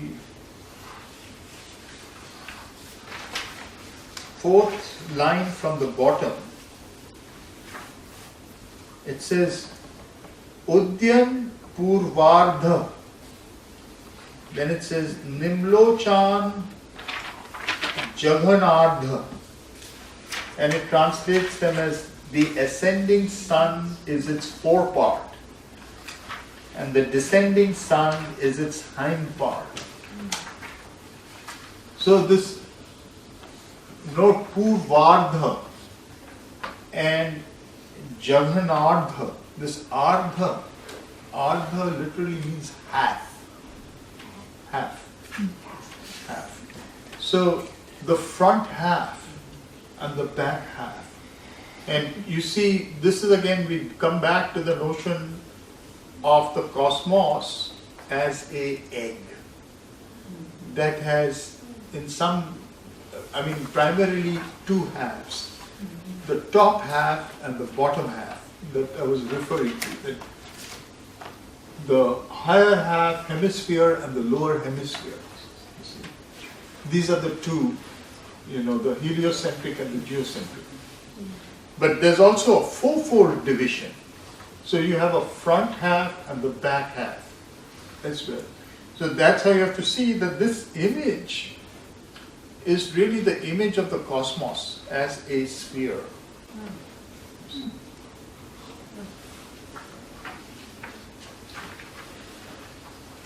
So we move on to now the second one that we just read.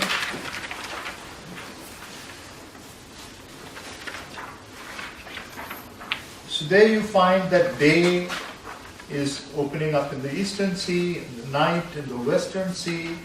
And here he's using the term Mahiman, the vessel called Mahiman. And Sri Aurobindo uses, I think, glory or something like that. Because the term Mahima literally also means glory. See? So it isn't that in front of the horse is the day, which is the vessel called Mahiman. It is more like in the front of the horse is the glory of the day. At the back of the horse is the glory of the night. Both are glories. Sri Aurobindo has, dawn was the grandeur that was born before the horse.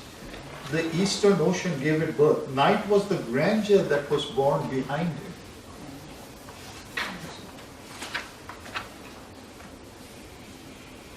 So, in the interpretation, space and time are then described in an interwoven fashion. So, because after the dawn and the dark, you will see that they talk about the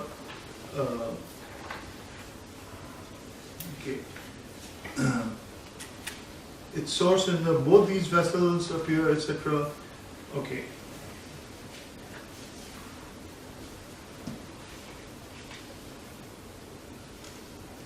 And then earlier you had the description of space. The whole first stanza is the description of space. The second stanza is the description of time. You see. So in the first stanza you have first the head with the sun, the breath, the mouth, then the inside, the time, which is the self of the horse, and then you have a spatial description of the back. Heaven is his back, midworld his belly, earth is his footing, regions are his flanks, and the lesser regions are their limbs. Then you have temporal thing, the seasons his members, the months and half months, their joints. So you're getting this kind of interwoven time and space. If we untangle them, we can see that space has two planes or dimensions. A vertical one, an axis of heaven and earth connected by the midworld, and a horizontal one made up of 8 directions. Okay. Those are that's how the Upanishads describe. So the horizontal one is the plane of the cosmos, cosmic plane. The vertical one is the axis which ties up the heaven and the earth, the two worlds. These are both Vedic divisions. The horizontal plane of the earth is described as the internal organs of the horse. In terms of watery, in other words rivers, semi-solid, sand, aspirant material, hills, and vegetal substances, plants and herbs of healing. Time is delineated by the year, samvatsara, assumed in the Veda to have a dark half and a luminous half. These are the, just as you have the two halves of the vertical axis, even in time you have two halves. The dark half, which is the geocentric movement. Itself divided into months, fortnights, and days and nights. Time is given as the self or Atman of the horse. In other words, its subjective reality. Finally, 4 functions which bridge the higher and lower regions of the vertical axis are enumerated in terms of the external activities of the horse. These are lightning, thunder, rain, and speech. Like the Vedic gods earlier mentioned, these functions are to be thought of as powers to be harnessed in yoga. Shaktis or goddesses, gendered feminine, in the convention of presences as masculine and powers as feminine, established by the Veda. In Vedic terms, thunder and lightning would be inspiration and revelation, respectively. Represented as powers or instruments of Indra, the goddesses Saraswati and Ila. Rain is the descending power of solar or Gnostic knowledge. And the word, often equated with fire, is the traveler of the worlds, capable of both ascending and descending the planes of existence, unlike the other three which only descend, though the rain eventually ascends also, but only by the power of the deity behind it, the sun.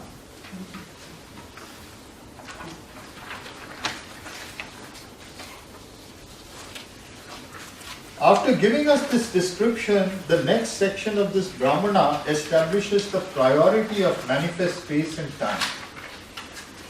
Time, day and night are born afterwards. See, that's how they put it. See,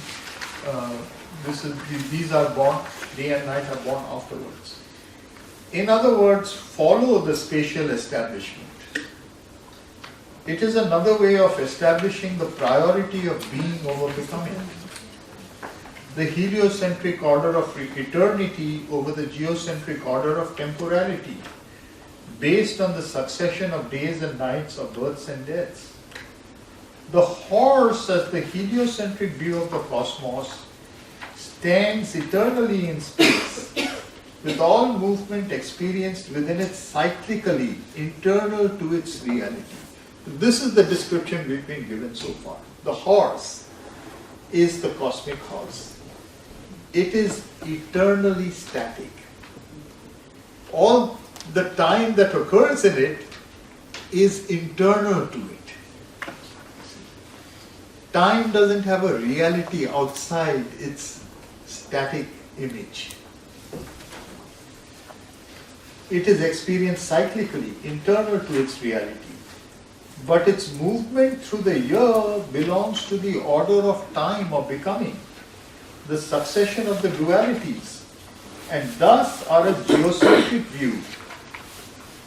Its sacrifice is what marks the descent from being to becoming, from the heliocentric to the properly geocentric.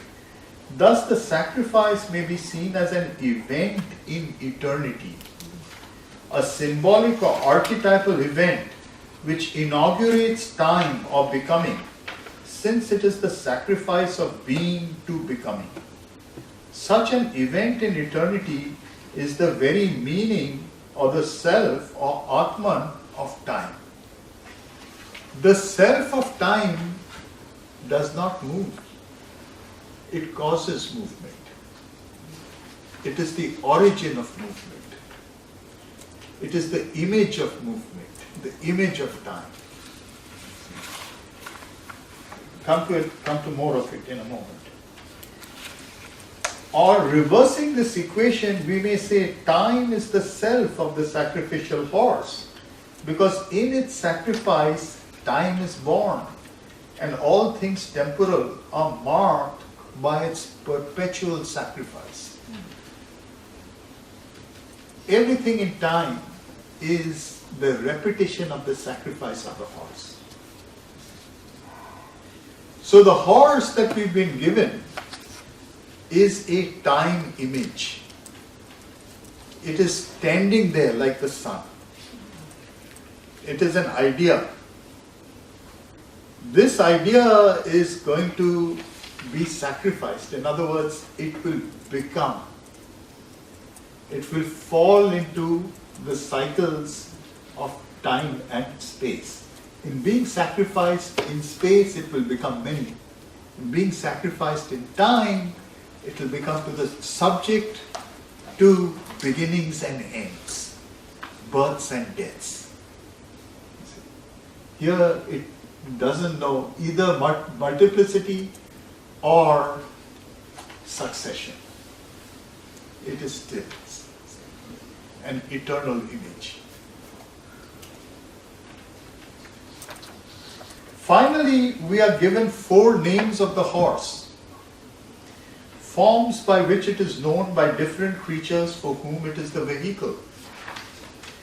These are 4 being types which belong to the becoming and which bear in their own way the sacrifice of the horse as the form of their becoming.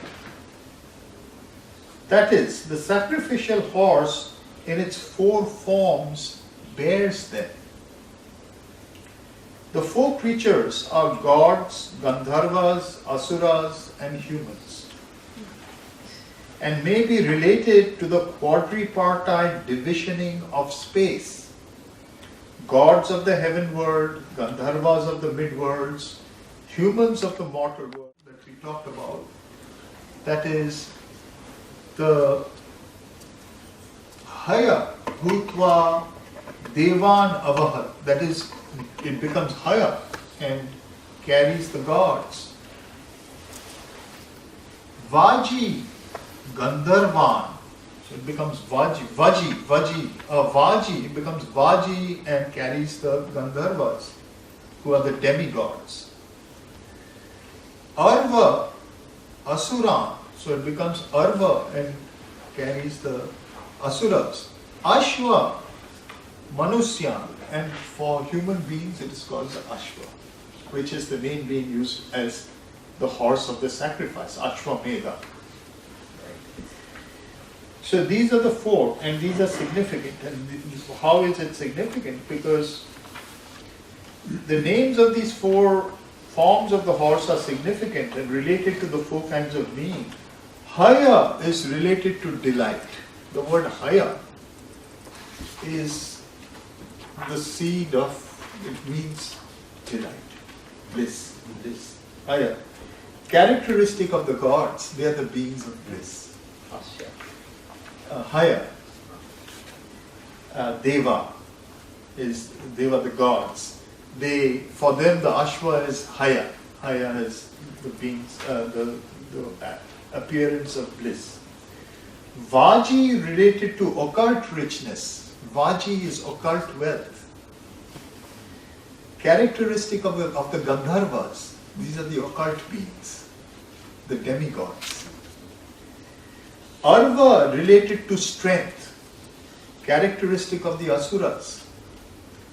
And Ashwa related to force, but also to an alchemical power of rebirth, as we will see in Brahmana Two, characteristic of the human. So those become the four types of becomings. After these two paragraphs of the first Brahmana, we move to a new Brahmana, in which it seems as if we are beginning with a new idea, that of a non-being, death or absence. Note the succession of the two creation myths that we looked at.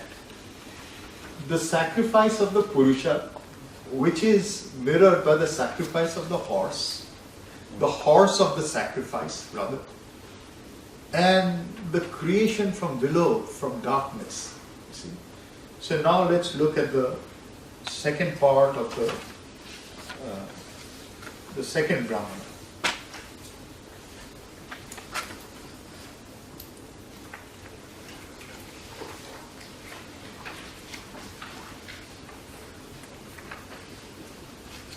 Na iva iha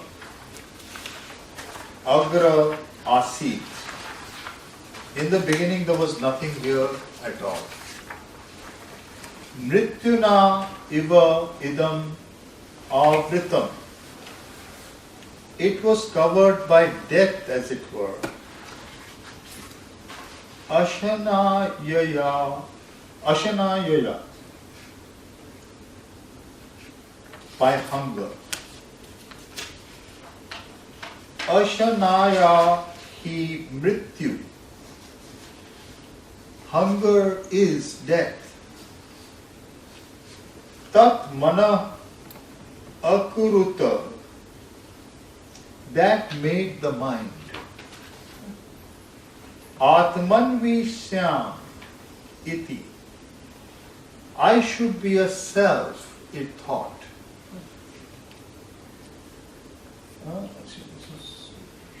Sa-Archan. It moved about worshipping itself. Acharat. Actually, Sa-Archan Acharat. Sa-Archan Acharat. Worshipping, it moved about. He moved about. Tasya Archata Apa Ajayanta. in the movement water was produced. Archate vai me kam abhud. This is the quality of light. Wait, archate vai. What is it? As I worshipped, it became joy. Tad arkasya arkatvam kam. That is the quality of light. Joy is the quality of light. Kam vai asmai bhavati ya evam etad Veda. Joy, in fact, is for him who knows this quality of light. So, you see what is happening here. There is an absence first, a complete absence. It is being called death. And then it is being called hunger. And then you are being told hunger is nothing but death. Then you are told that it starts working, moving around. See, here he is using the word moving around, worshipping. Let's see how Sri Aurobindo does this. So, hunger is the desire in that? Desire? Hunger? Desire? Or is not desired?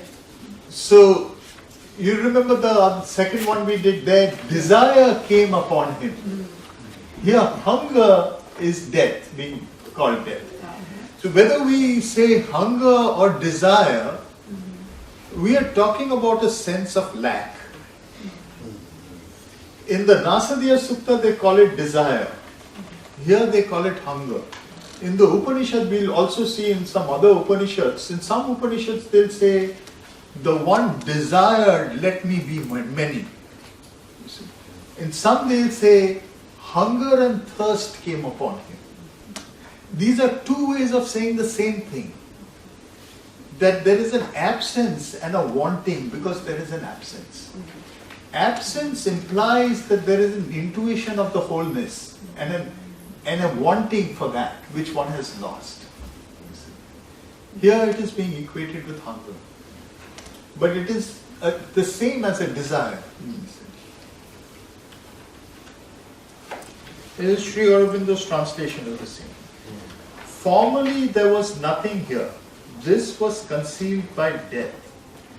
By hunger, for it is hunger, that is death. That created mind. And he said, let me have substance. He moved about, working, and as he worked, the waters were born. And he said, felicity was born to me as I worked. This verily is the activity in action. Actually, that part is really interesting. They use the term arkasya arkatvam. Now, this, I'll come to that in a moment. This archa, achara, and arka. These are three words that are being used. That's why I wanted to show the Sanskrit. And they're being translated as work here, worship over there, here. And arka also means sun. That is another meaning, sun. Yeah, I'll come to that. It can also mean fire. We'll see that in a moment. This verily is activity in action. Therefore, felicity cometh to him who thus knoweth this soul of activity in action. It also, let's look at what's really happening here. A kind of hierarchy of the elements are being set up. At first there is just space, nothingness. Then something moves in that. Something begins to move in that. It creates mind. Then the act of worship begins in it. And it works. It starts moving in that space. And out of that movement of worship, water is born. Now you have a number of things that have emerged. You have from nothingness mind, from mind something that is without form, bodiless, that is nevertheless moving around, working. And out of that comes water. Then we have joy, delight, bliss. Remember, we were talking about bliss being the fundamental reality, the basis of this cosmos. So then bliss emerges out of that out of the working emerges bliss. And this stanza ends by equating bliss and work. That they who understand work as this, they experience bliss. And so what is happening here? Oh, and then there's also the hunger that enters into this darkness. This is the sacrificed horse. After being sacrificed, it has entered a death. This is the appearance of a beginning. See? This is the hour before the gods awoke. Across the path of the divine event, this is the event in eternity. This event is the ever-repeated event of the birth of the sun. Something is going to be born out of nothingness, as it were. But it is really not out of nothingness. It is out of the sacrifice of the time image to the order of becoming. With a beginning that is a beginningless death. It always looks back to the image of a beginning, which is an image that belongs to another dimension. From eternity to time, the image of a beginning that has to begin with a time zero. As if nothing existed. And in that, a remembrance, just as in the symbol dawn, a remembrance awakes. The remembrance which is bodiless and which works towards its origin. This is the essence of work. What is the meaning of work? All work is really a work, a struggle to remember the One. Oh, repeat that. All work is a struggle to remember the One, bring back the One.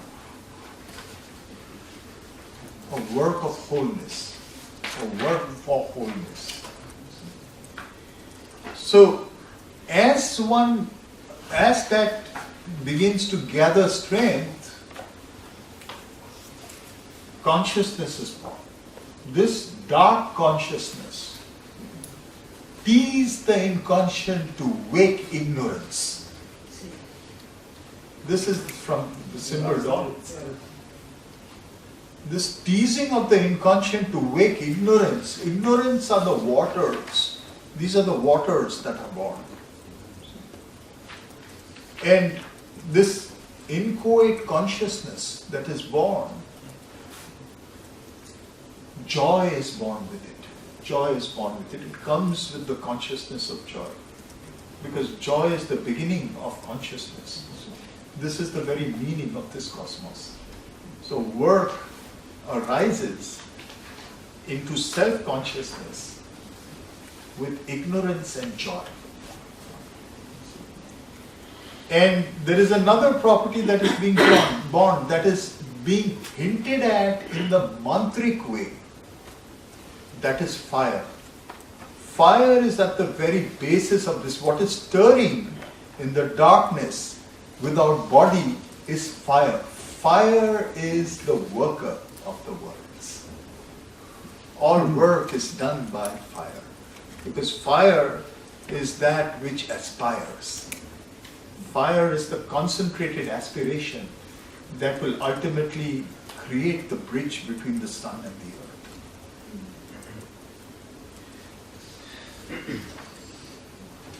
So, after these two paragraphs of the first Brahmana, we move to a new Brahmana, in which it seems as if we are beginning with a new idea, that of a non-being, death or absence, which yet is constituted by hunger. Hunger implies a memory of plenitude. In a nothingness, what is the meaning of hunger or desire? A lot of people, when they interpret hymns like the Nasadiya Sukta, and there's others as well, that talk about desire coming on the one, they think it is an affirmation of desire in creation.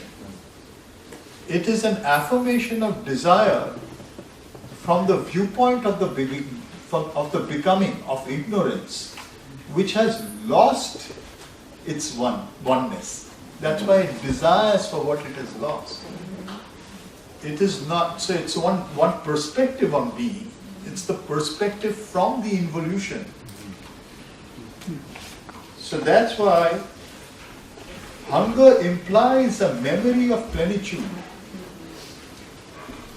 from which there has been a separation, and hence this death always already implies its opposite, a being, a presence, a birth, and a wholeness. As we read the rest of this Brahmana, we realize that it is linked to the first Brahmana and is indeed the evolutionary becoming of the sacrificial horse, leading to its sacrifice and its consequences.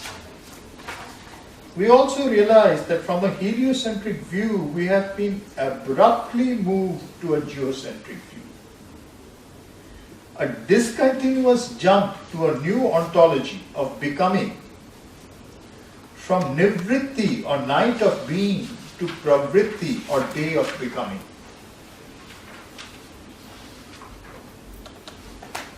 And I have a footnote there. The day of becoming is actually a successive night and day of becoming. Elsewhere I have referred to the originary womb of becoming as the night of becoming. Finally, we realize that this Brahmana sets out to answer three questions, which are existential needs of the human, addressed in the Vedas through the ritual of the Ashwamedha, the horse sacrifice. This is really the meaning of the horse sacrifice in the Vedas. We may formulate these questions as the question of habitation, the question of food, and the question of death. These are the primary problems of the humans. The question of habitation, the question of food, and the question of death.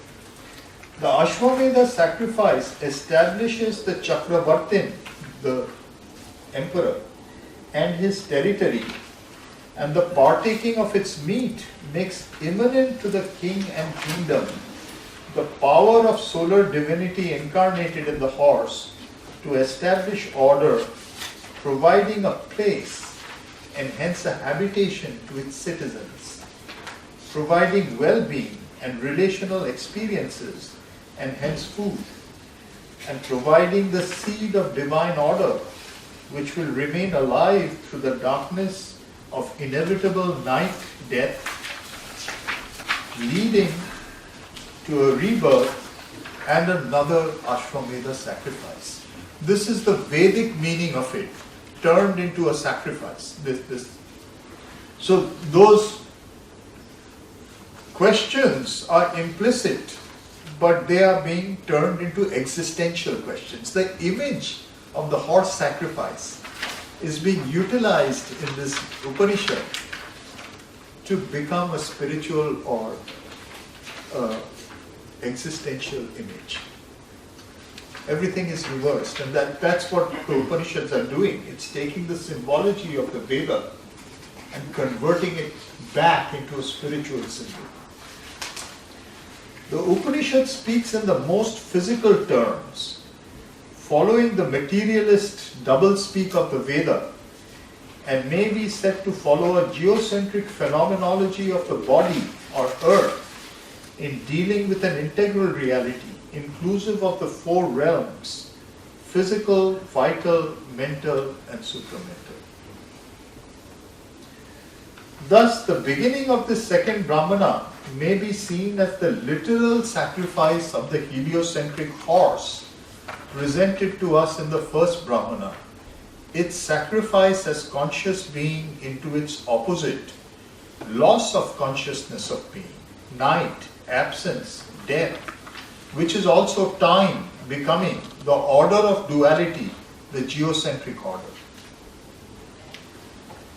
It is also the sacrifice of its absolute, indivisible though differentiable, unity of being into an infinite dispersion, the ocean of chaos in place of the unity of order of a heliocentric cosmos, with only a hunger of absence as the individuating factor, representing a memory or invisible axis of continuity with its solar origin.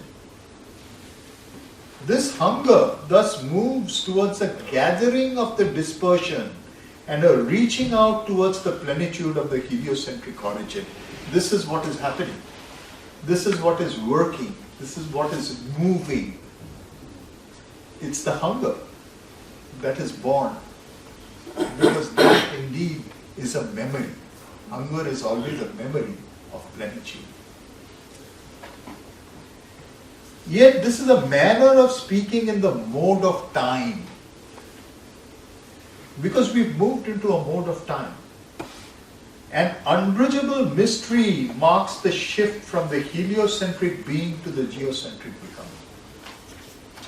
From the viewpoint of the first, where there is no time, there is the eternity image of the sacrifice of being. This is the image in eternity. Sri Aurobindo speaks about this. He says there are some events which are events in eternity. These are the events in eternity. Events in eternity belong to Supermind because they bridge eternity and time. They give birth to time.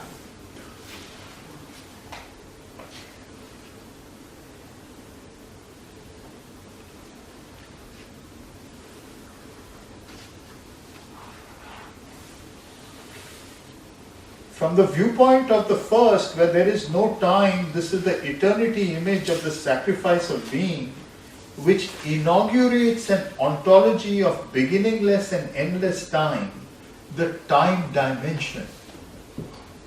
This image has implicit in it a structure of forgetting and remembering.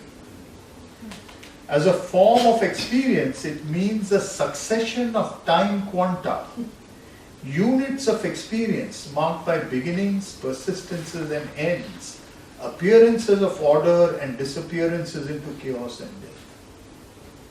Every creature of the cosmos is a being experiencing the becoming in terms of repeated different time quanta of experience. This is also why time is the subject or self of the horse, subjective experiencer of the horse. To each such time unit is also a memory of a beginning of wholeness, the heliocentric origin, and a hunger to recover that.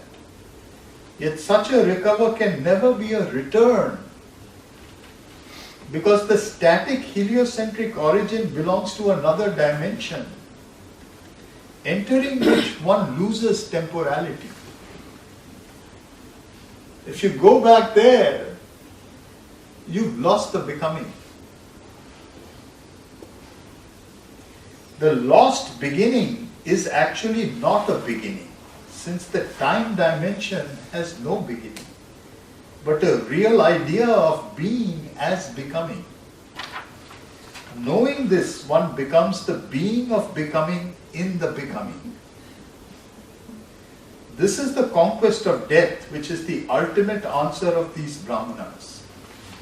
The Upanishad emphasizes that the experience has a physically embodied aspect to it, which is why it states its metaphysics in terms of the phenomenology of the body.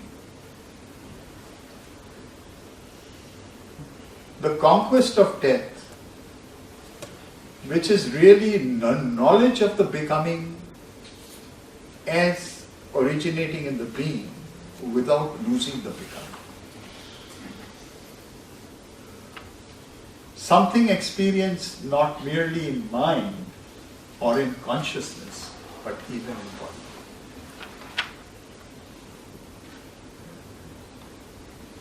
Can we physically embody the image, time image of eternity? The being of the becoming, in the becoming.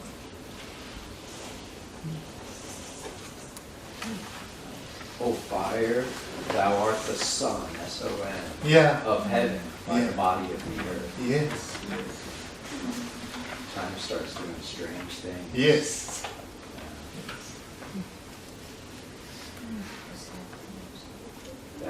That's the Veda, Mandala 3, Sutta 15 or something. Beautiful.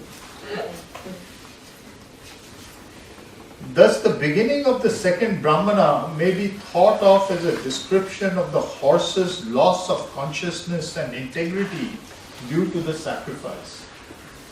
It seems to be a beginning of all things, but is always a middle which remembers an aporetic, never beginning beginning. That's how Sri Aurobindo figures the symbol dawn as well.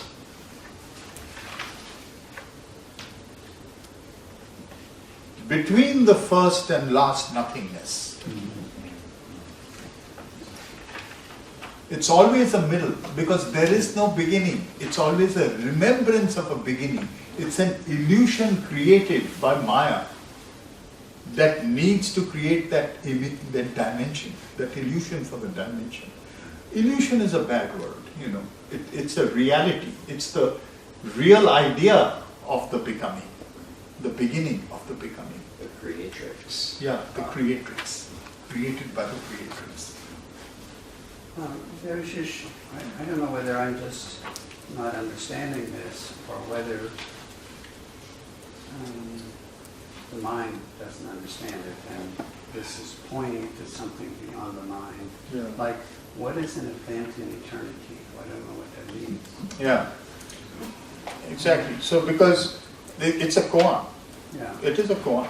So that's why Sri Aurobindo points out. He says there are events in eternity. So an event in eternity is something which is going to give birth to time. In other words, it is eternal. It's a static image. We call it an event because it's our origin. Our sense of time is born from it.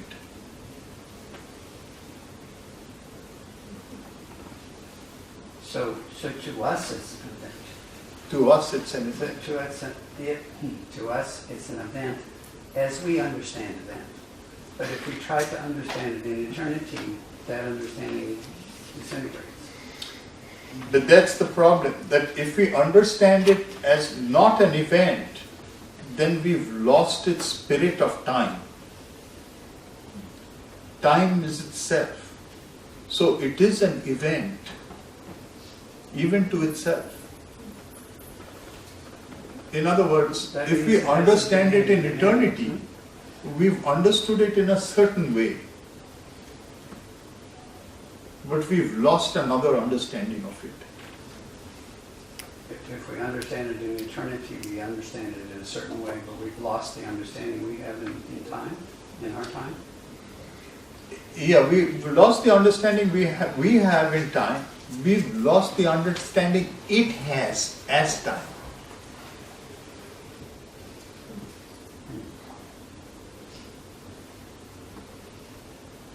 Would it be the same as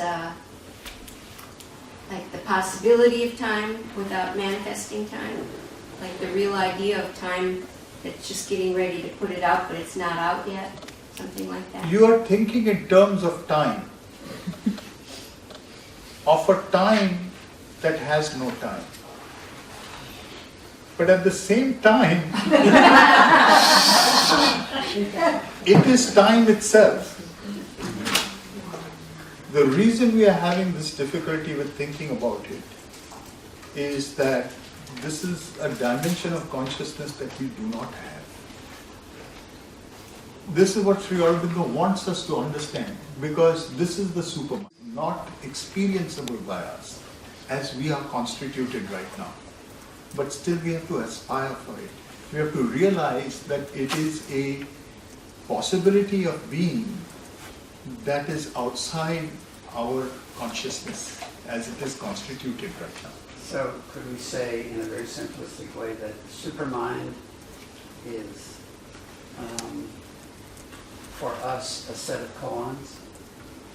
Absolutely. It is. It is a supreme koan. It is the supreme koan.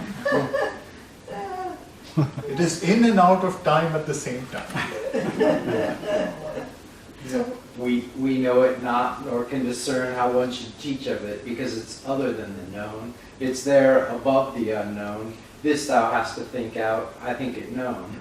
Beautiful. That's is the it. Kena. Yeah, that's the kena. That is it. Yeah. That is it. Also, you know, in the Katha, Nachiketa will say, among some I am the first, among some I am the midmost. Something death wants to do by me, which yet I have to understand, something like that. This, among some I am the first, among some I am the midmost. This is it. This is the beginningless time, the recognition of the fact that it is both a beginning and a never beginning middle. Debashish, what understanding in terms of our new scientific understanding of time, like with Einstein, and then even with quantum physics, it's changing the human's notion or ideas of time. And how would you see that in what you've been saying? So the Einstein thing is interesting, because what Einstein is saying is that we have different relative time frames, but there is only one constant or absolute, which is the speed of light. In other words, light is the only time event, you may say. The kind of time image. Everything else is really relative, you see. So analogically, light in Einstein's system would refer to this kind of a thing. You see. Bergson wanted to have, this is a very famous debate in 1923, I think it was here, or something like that. Wanted to have a conversation with Einstein about this. And he was saying that what you're talking about is material reality, in which there's a certain kind of relationship among relatives and absolutes. But this also has a consciousness correlate. That there is a subjective understanding of this. It's a debate that never really took off, because Einstein from the beginning was resistant to it. He said there is no time of the philosophers. Yeah, this was his put down. Time of the philosopher? He put it down right away. He said there is only physical time, there is only clock time, and there is physical time. There is no time of the philosophers. And that was the end of the debate. But he didn't get his Nobel Prize for the theory of relativity because of this. That's the year he was, nominated for the theory of relativity. But he didn't get it because a huge debate erupted around this notion. And he was not seen as somebody who could get the Nobel for this. He was given the Nobel, but that was for his theory of, I think. Yeah, no. The scattering of light, something to do with light, with electromagnetic theory. You see. So there is a profound subjective understanding that is related to some of the new theories that are born out of, particularly out of relativity, understanding of time. But it isn't extended into consciousness in terms of subjectivity and consciousness. It is related to the outside objective reality only. This is the problem. Modern science makes a beginning in which it gives truth to the objective world without giving truth to the subject. Well, in terms of like what we move into quantum mechanics, though, and then the whole thing about the observer sort of changing things, you're starting to move a little bit into that. So the observer changing things, Karen, it's called the von Neumann interpretation.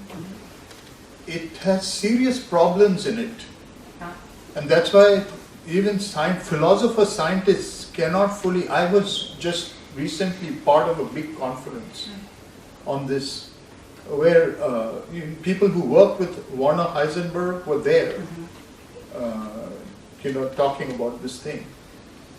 They're still not being able to accept this because, even the people who want to accept it, because there are serious problems with really saying that we influence things by observing it. You see. There is something there about that has to do with consciousness, but it's not as easy as we influence it by observing it. You see.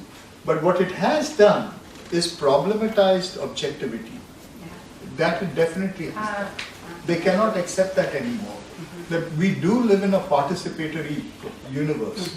That we cannot describe objective reality without taking into account subjective reality. So we are changing, reality. It may not be exactly as von Neumann saw it, but we are part of the reality that we are describing. Thank you. So around the issue of time then, that subjectivity, objectivity thing is coming more and more to light or to the fore as something kind of right now unresolvable. Yeah, right. Exactly. So you said participatory universe, that's kind of a new term in religion and philosophy, isn't it? A lot of people are using that term, even people like Jorge Ferrer are talking about the participatory term. Yeah. He's using it in the sense of spirituality, where he's saying that what is the spirit? The spirit is not any description that we receive, but that we are participating with, and that in a way that gives us descriptions that we get the kind of answers that we ask. You see. So in other words, it may have infinite answers to give us depending on how and what we ask. And then we also participate together in giving it form. We are collectively giving new form to the divine.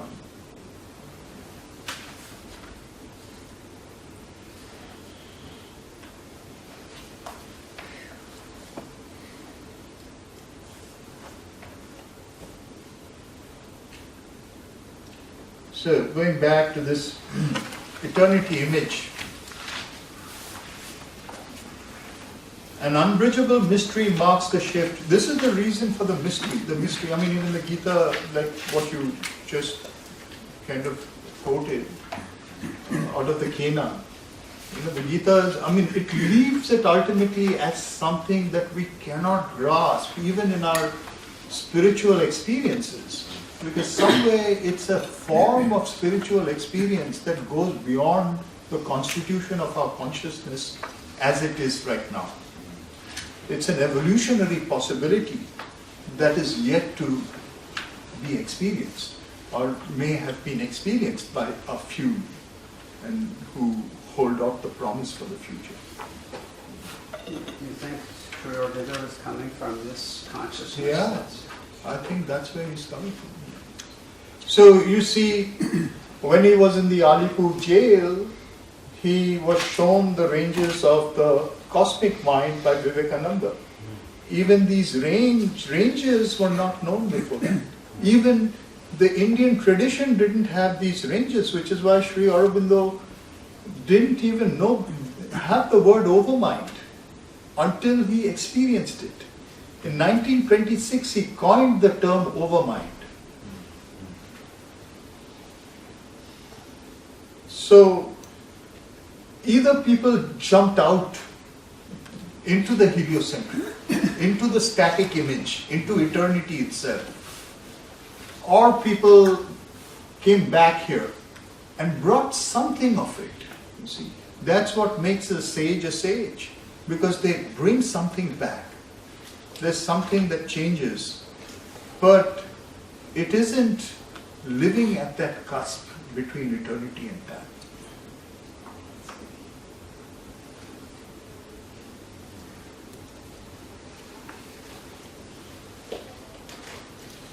So those ranges were definitely not known in the Indian tradition. You see, the ranges were not known because what happens is that once one hits 1,000-petal lotus, one goes into samadhi over there.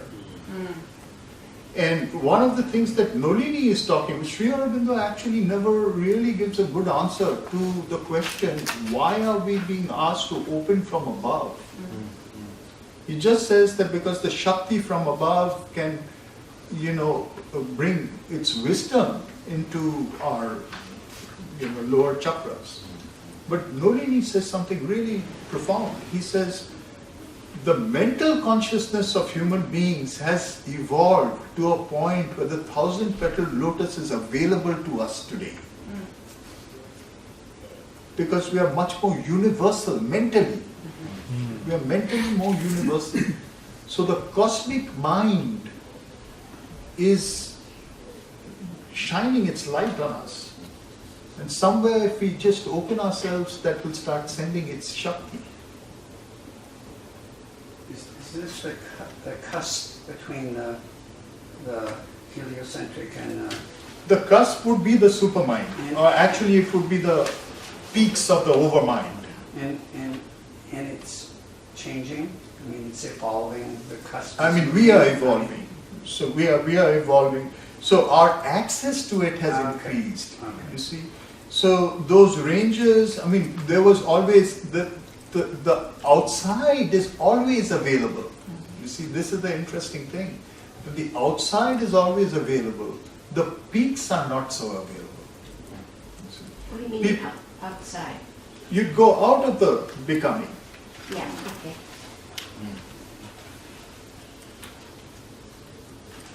And were you referencing the Nolini essay on the Chandogya? Or was that something else? No, this one where he's talking about the peaks, that's another essay. I think. Do you know the name of that? I don't remember right now. I think it's part of the Yoga of Sri Aurobindo. Yeah. Maybe the coming race or something like that. I'll take a look at that. So the ranges would refer to the overmind and the supermind? Higher mind onward. Because the 1,000-petal lotus opens in the higher mind. And normally you enter into samadhi there. But what he's saying is that as a race, we have become more capable of staying awake at higher and higher planes of consciousness. Because we are much more mentally cosmic now. That is so great. Some good news. Great. So the idea is that a transition can be built and we can know what is that, the cusp, see, and the fulcrum.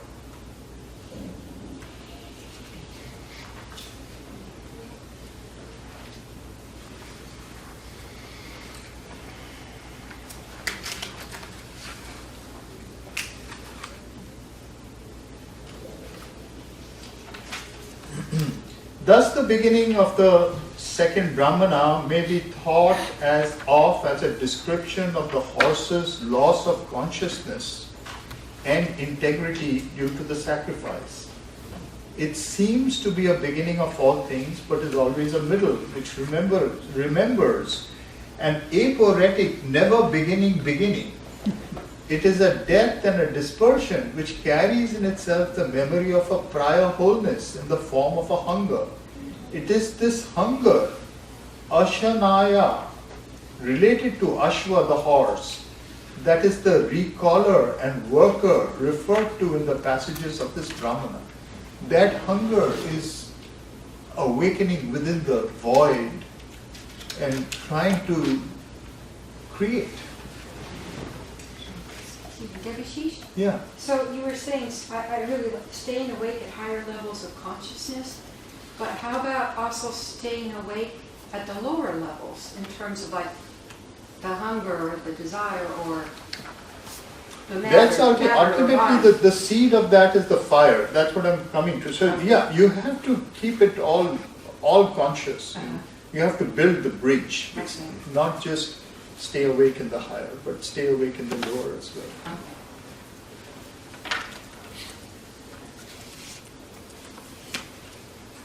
The first product of its recall is the awakening of the mind.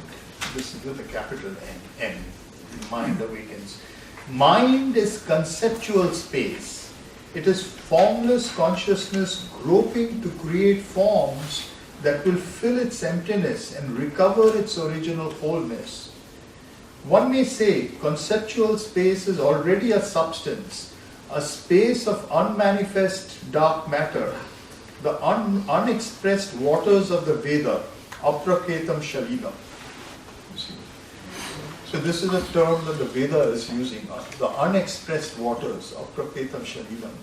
The water that arises, the dark waters. So you're using the term dark matter. Yeah, I do use the term dark matter. And so it's like you're re-mythologizing contemporary science or I am re-mythologizing. We're allowed. I'm kind of doing a kind of a reverse one on that.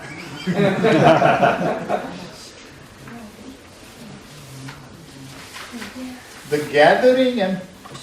gathering and concentration of this is the work of the mind, which first produces manifest and objectified substance in the liquid state, water. That's why water is the first material that is rising after the rising of mind.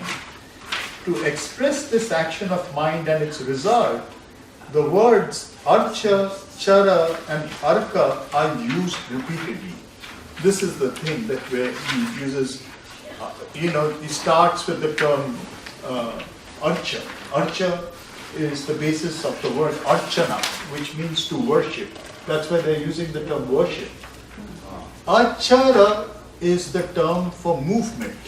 So archa, achara, so there's moving, it moves about worshipping, right?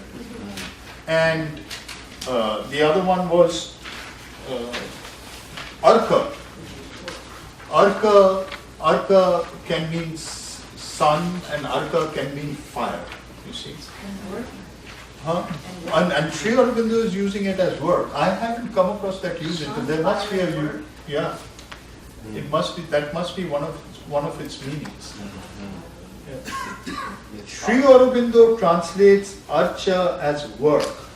Oliveville translates it as liturgical recitation.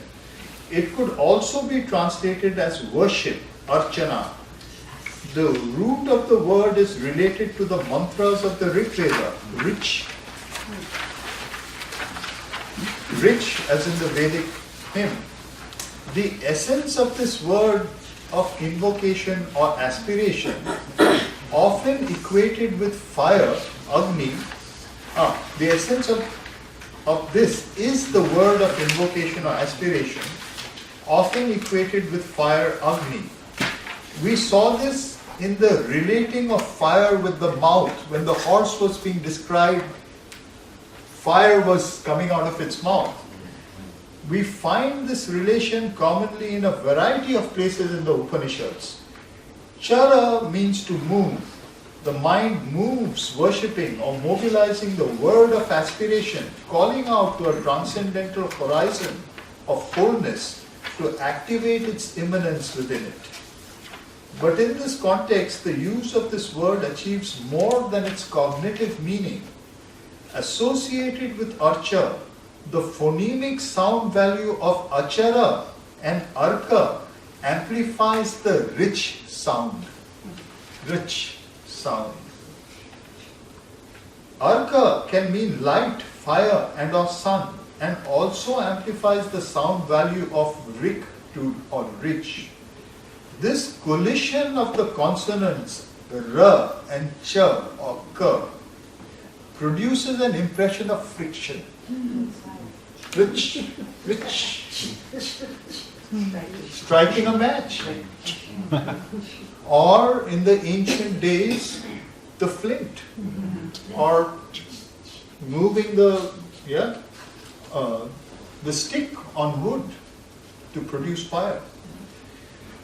This collision of consonants produces an impression of friction and energism conducive to the production of fire. Thus, though not explicitly manifest, the work of the mind in seeking to fill its sense of hunger produces a vibration which could be thought of as the subjective phenomenology of fire, an upward rising force of aspiration or invocation. In the process of this action of aspirant energy, joy or bliss is born. The para then talks of the essence of arka, arkasya arkatvam. It's almost like the quidditas, the thinginess. Sorry? The thinginess. Thinginess. Yeah. The thinginess of arka, of arkasya arkatvam, the arkaness of arka, as being joy or bliss.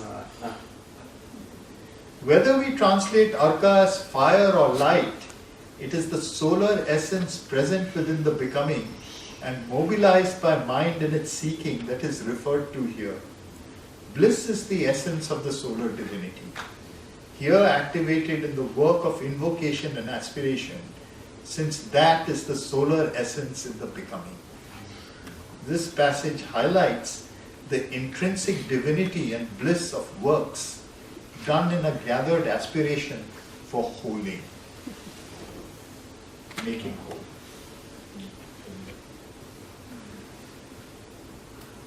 I love that last line.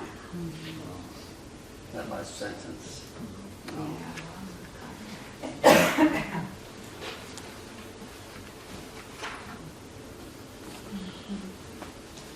Yes, Barbara. Is this the inspiration for all the fire rituals that are done? I would say so, yeah. Yeah, Exactly. to bring about a beginning and Yeah. a rising of consciousness. Right there at dawn, between the crack of the worlds, kind of. Absolutely. Yeah. Absolutely. And they're kind of giving it a kind of internal or psychological sort of, significance. Yeah, As if out of nothingness, this is the memory that awakens. Fire is equated with memory. This happens also in the Isha Upanishad. Fire in the Veda, one of the adjectives for fire is Jata Veda. Agni Jata Veda. Jata is to be born, which means knower of births. Knower. Fire, the knower of births. Because in a way, fire is the traveler from life to life. So it knows all your births. You see, it's the psychic fire. It's the psychic substance. You see. So fire, in that sense, is the most primordial memory. And this is how the Isha Upanishad will end. Oh, will remember. Oh, will remember that which was done, remember. That which was done, the origin of works. The origin of works. The sacrifice. It starts off, right? The breath of things is an eternal life, Yeah. but of this body, ashes are the. Yeah. Oh, fire, remember that which was done. will remember, but that will, But will kratu. inspire. Kratu is the same as Exactly. Agni. Agni kratu. It's also called kratu.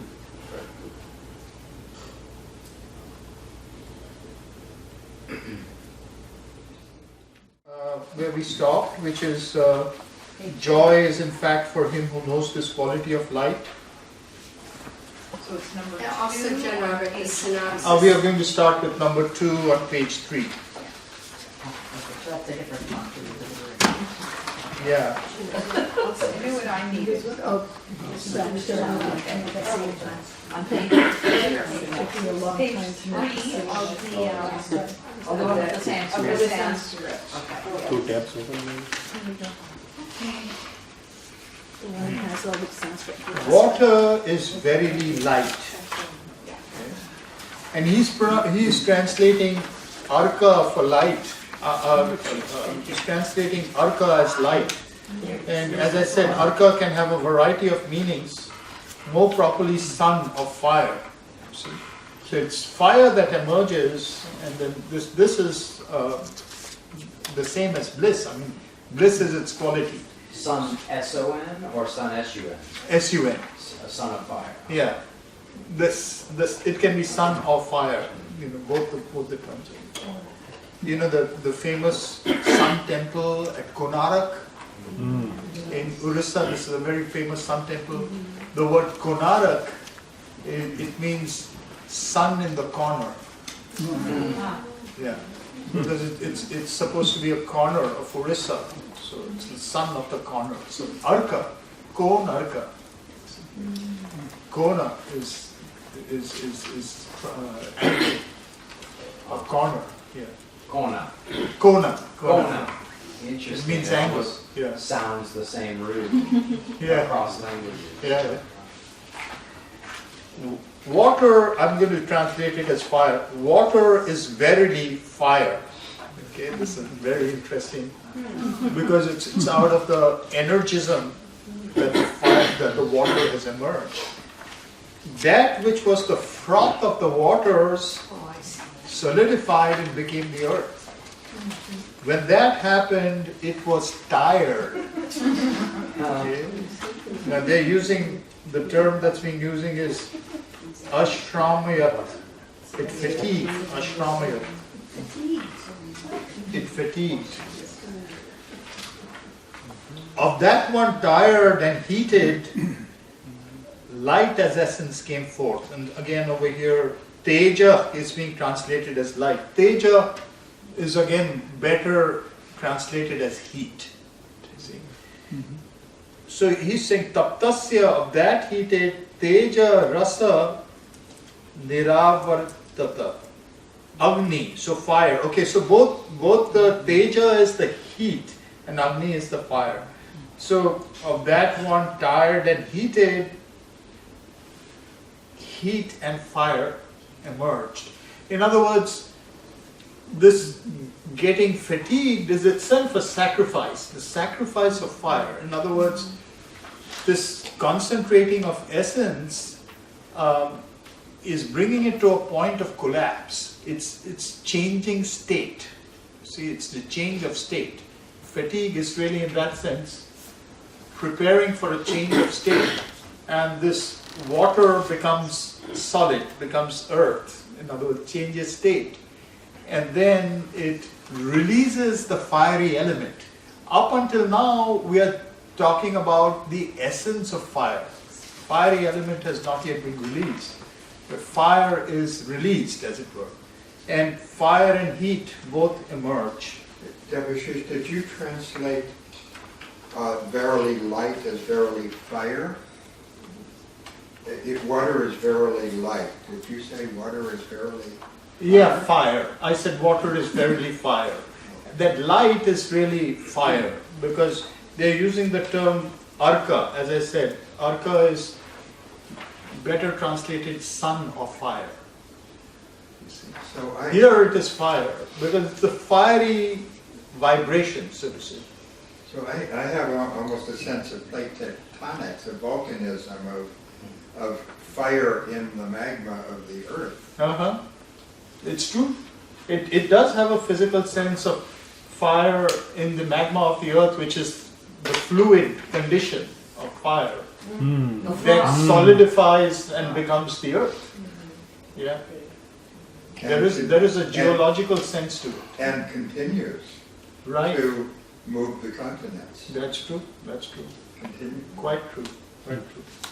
So in that sense, it's literally geological, what you're saying. That made itself threefold, with the sun the third form and the air the third form. So the fire becomes three. Again, we go back to the horse and the three gods. You see, the sun, the air, and the fire, which relate to the three worlds: the solar world, the mid-world, and the earth. And so the fire divides itself into three. 1/3 remains the fire, 1/3 becomes air, and 1/3 becomes sun. So you see, in a way, all the, pardon? The earth. That's another thing that it has done already. It has produced water and earth, but now it itself is becoming three: fire, air, and sun. You see, that's what we are reading right now, three. That made itself threefold, with the sun the third form and the air the third form. And it's like 1/3, and then the fire itself remains 1/3. This life force is divided threefold. The head is the east, and the arms that and that. The hind part is the west, the thighs that and that. The sides are the south and north. The back is sky, the stomach is the atmosphere, and the chest is this. That rests on water. He who knows thus gets a resting place wherever he goes. What's happened here? The horse has been reconstructed. The image we began with, that disappeared when the sacrifice took place and death was born. Out of death, you have the gathering together of the elements. Out of the elements, the horse has been reconstructed. And it is given the same values as it was given in the time image, so to say. It has evolved now. From the descent, it has ascended. What is that and that? Yeah, thank you. So, is there a place for akasha, for ether, in this? when they use the word air, okay, what is actually being used over there?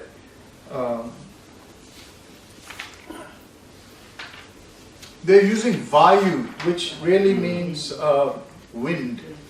So what is akasha? What is So ether? akasha is not used here at all. The idea of akasha has not yet emerged.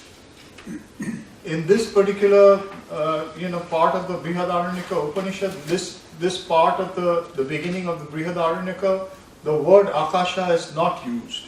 In other words, you could think that akasha would be one of those material elements that precedes the emergence of the waters.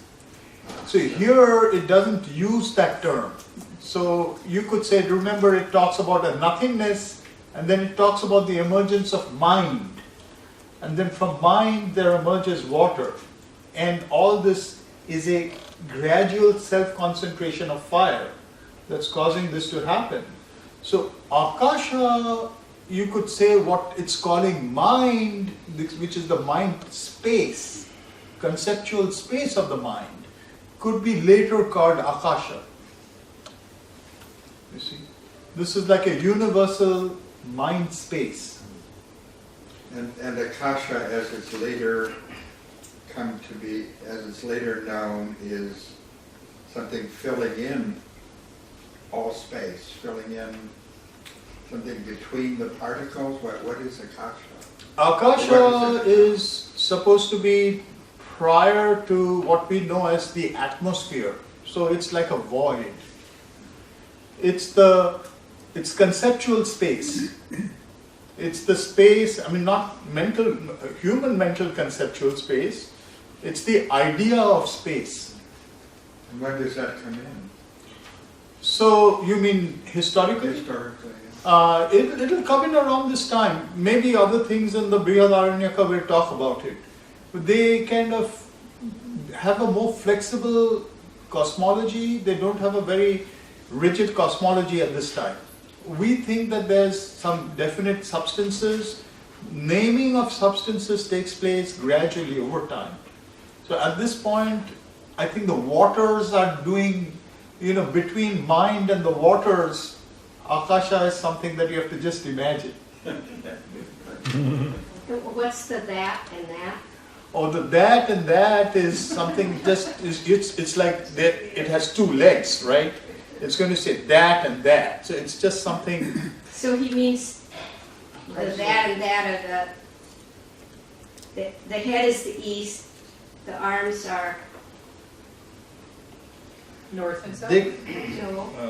Right. Prachi, Shira, Asa, No, you got the four Asa. directions, and then you got the Imo, Atha, arms and thighs that are something not directions. yeah. The sides are south and the back is square. Some of the chest is this. It's as if it's basically, it's almost pointing it out to you. Okay.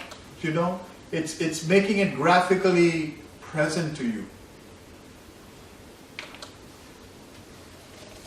So they're just part of the East. They're combined to be part of the East. The that Yeah, right. Combined to be part of the East, exactly. But both the legs or whatever are combined to be part of the East. Correct. And the thighs, the West. Yeah. So it reconstructs the horse, right? And now comes the interesting part. Remember, we were talking in the Purusha Sutta about three births, as it were. First, you have Purusha with its parts, its transcendental part and its cosmic part.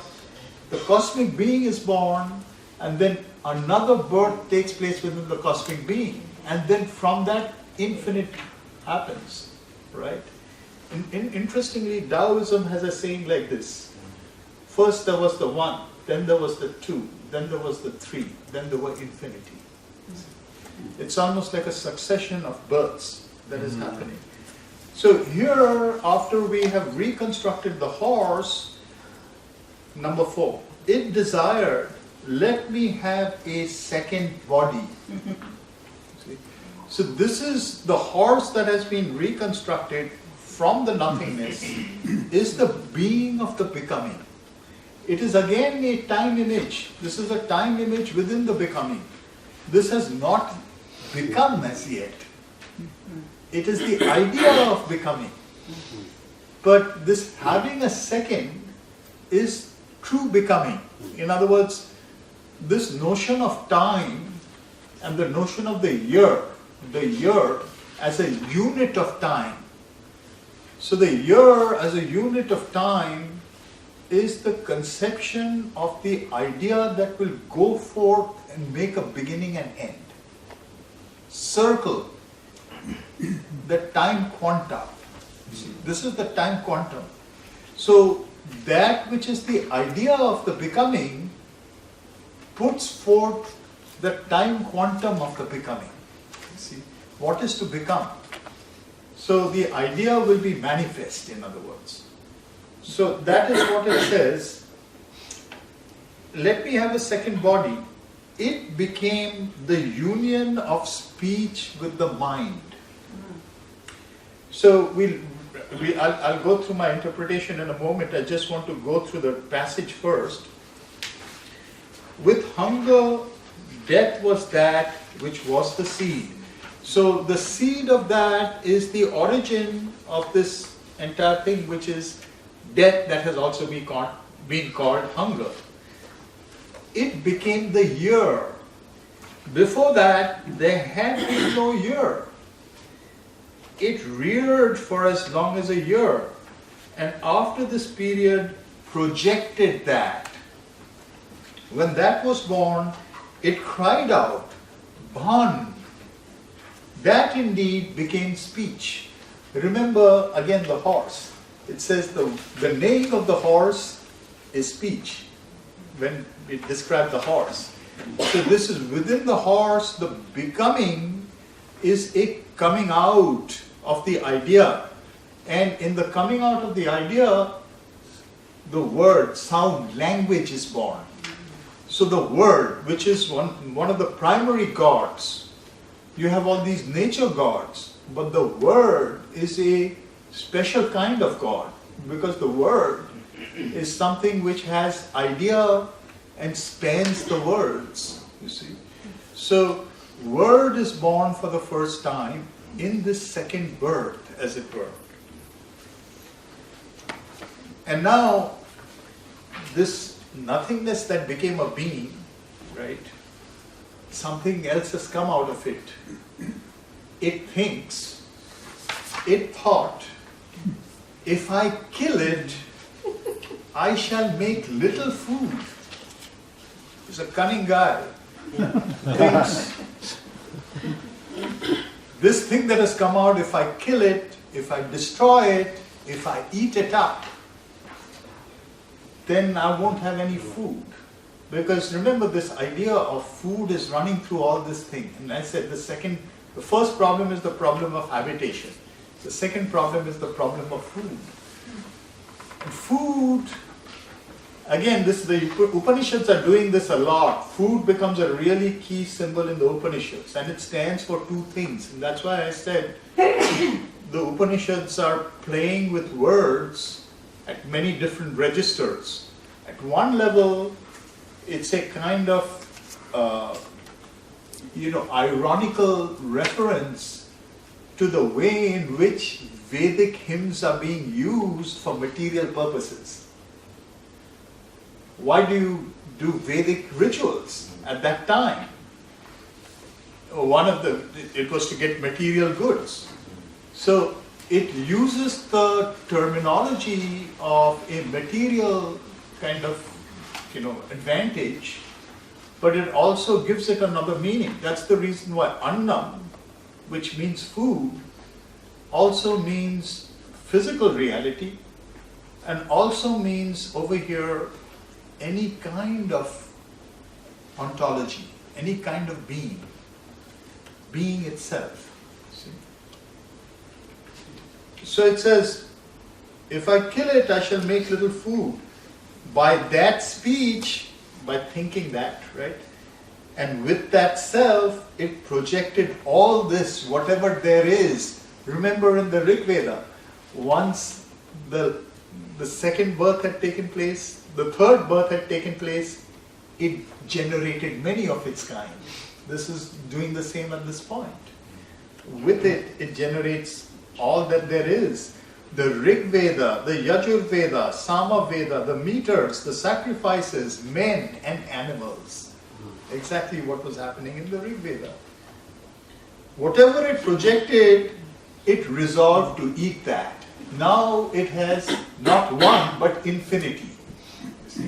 It relates to the Taittiriya Upanishad phrase that Sri Aurobindo quotes sometimes, the eater eating is eaten. This is the very meaning of a creation that is born in nothingness, or born out of death. Death is its seed. Therefore, everything follows the cycle of death. Whatever is born dies. Death eats it. You see? Now comes the really profound part. It eats everything. And you see, the root of the word eat in Sanskrit is ad, which is close to eat. And iti means etc. So they kind of do this funny putting together of ad and iti. And they say, aditi is that which is the quality of eating. He who knows that aditi has this quality of eating, and for him all is food. This is the trick that it's doing. In other words, it's reversing the ground, the material ground is being equated with the heliocentric zone that is Aditi itself. So it is trying to say that this devouring that is taking place, everything that appears and disappears, at one level is subject to death, but another level is Aditi itself. It is the one being that is putting on these appearances and disappearances for the sake of the becoming. So I read the interpretation. This leads, so I'm reading here from after what we read last time, from that this passage highlights the intrinsic divinity and bliss of works done in a gathered aspiration for holy. This leads to a further concentration of substance, resulting in the production of matter, where he's talking about the emergence of matter through the concentration of the liquid, of the water, or of magma, as he pointed out. Death further toils or labors in matter, and thus laboring and heated to an exhaustion point, the essence of its energy emerges as fire. This is the emergence of fire. It's always there, but now it's emerging as fire. Tapta and Tejas are the terms related to heat and fiery light used here. The very beginning of the para asserts water to be arka, solar essence, fire. The essence of this fire is present in the hunger, which is death. Hence, following the style of the Upanishads, we may say death is itself, in itself, nothing other than arka, solar essence, fire. Fire indeed, this is what will be asserted towards the end of the Upanishads. This interesting twist is happening. This is what has happened. That which started as death and was equated to hunger has revealed itself as fire. This was there from the very beginning. This is the sun seed at the heart of our wanting. It is already there inside. So, Yama, the god of death, is actually an aspect of the sun god. And it also relates to the Vedic myth of the dead egg, Martanda. The earth is a sun, S-U-N. That it's the eighth sun that has descended instead of ascending into heaven. And it is the stillbirth, it's known as the dead egg, because it houses death, but the sun is burning in its center.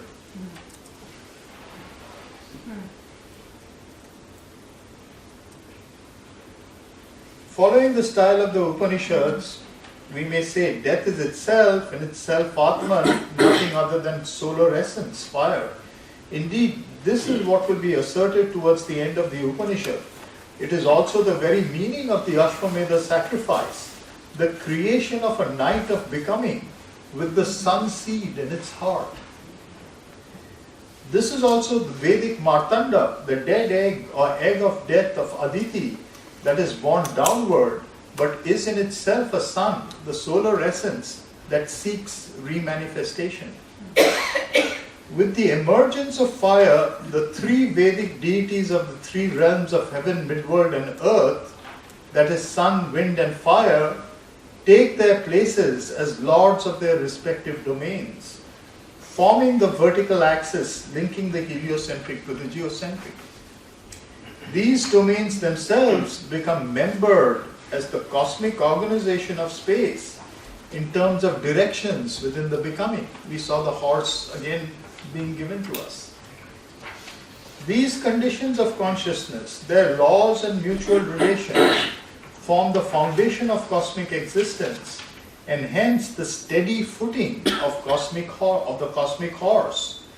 The one who knows this becomes well established and has, as it were, a habitation. This answers the first of the three existential needs, which form the Upanishad's focus of attention. As with the Upanishadic relationship in priority between being and becoming, within the becoming, it is the conditions of experience, the ordering of cosmic space, which comes before the cycles of cosmic time. Such a priority can be questioned. In Shakta Tantra, becoming has been privileged over being. In the Upanishads, becoming is certainly not irrelevant, but being is privileged over becoming.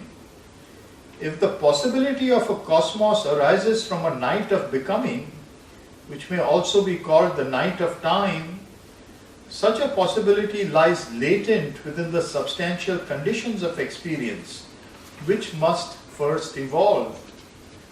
This is the being of the becoming, the horse of the sacrifice, established as spatial order and reconstituted in image or real idea within the becoming.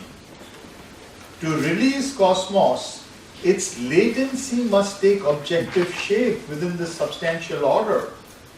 The hunger of inconscience and fragmentation, which has labored to gather and invoke its lost substantiality so as to fill its lack, reaches a point of desiring individuation.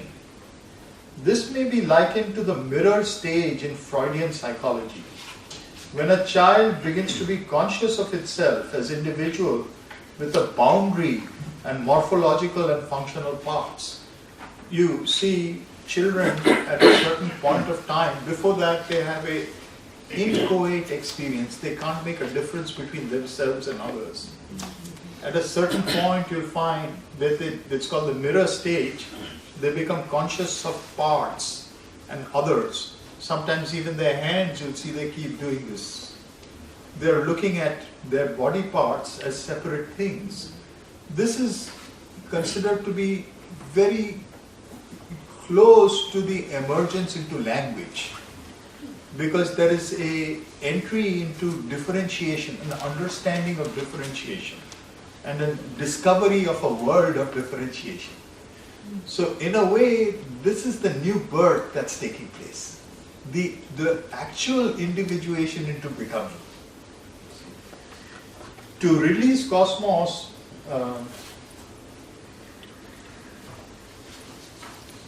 this self-consciousness is an imaginative self-exteriorization or doubling of the self, forming an interiority and exteriority.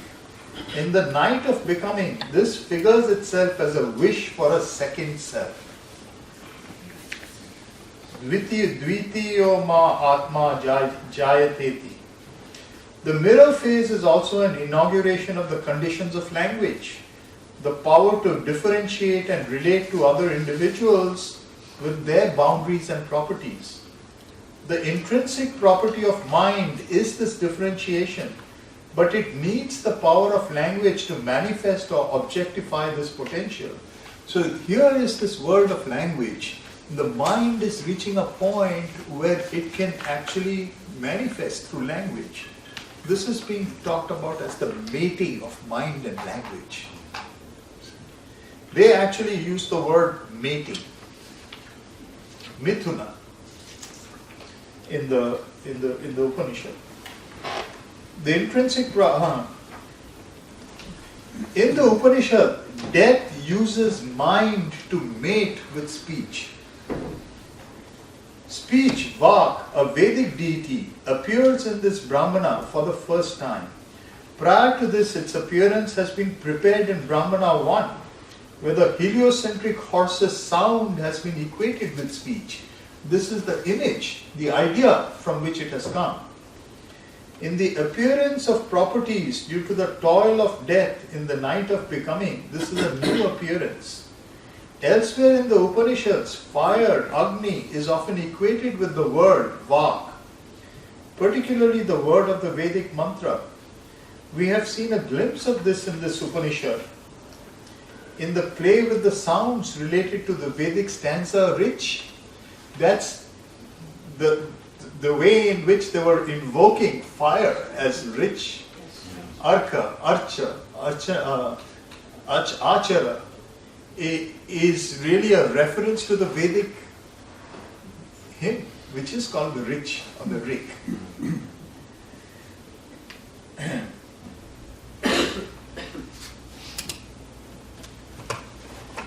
In the appearance of properties, okay. Vedic word of the mantra. Thus, the manifest emergence of fire also makes possible the emergence of speech. However, we may also think of speech as a transcendental deity who is invoked by the fire from its heliocentric origin for the purposes of this stage of the becoming. That unit of time is given as the year. The year is a cyclic unit of time.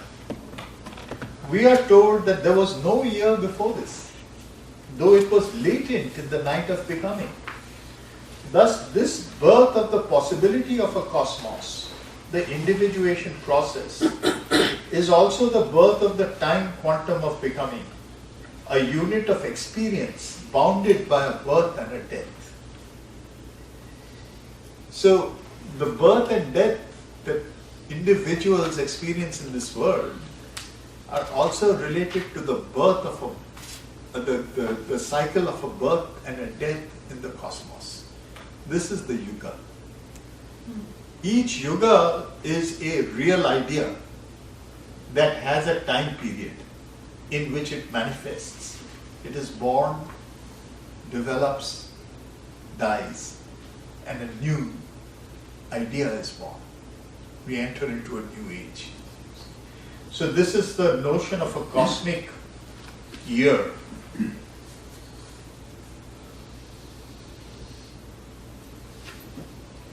As discussed earlier, the Vedic year was figured as a 6-month night and a 6-month day. Within this, there are other fractal subdivisions of alternate polarities. This gestation marks the origin of cosmic time and a leaping forth of the horse into the day of becoming. This is why it comes out, it leaps out. So we're going from the night of becoming to the day of becoming? That's right. This was actually the night prior to becoming. This is the night of the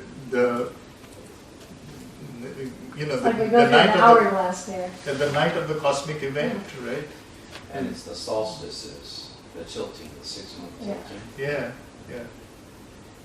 This is partly the 6-month day and the 6-month night of the Veda, is why Tilak thought that the origin of the Veda was in the polar regions. Sri Aurobindo refers to this and he says this is a possibility.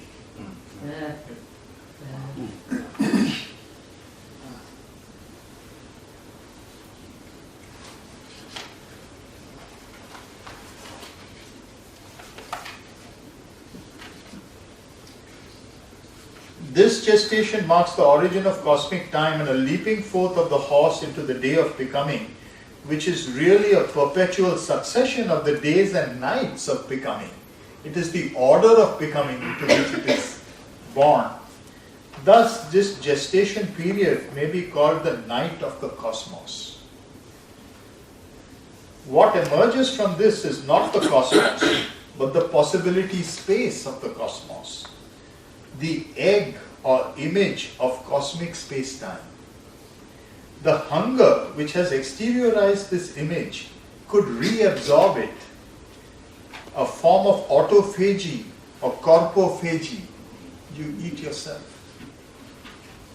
Upon the exteriorization of this double, death opens its mouth in a moment of indecision of whether to fill its hunger with this self-exteriorized food.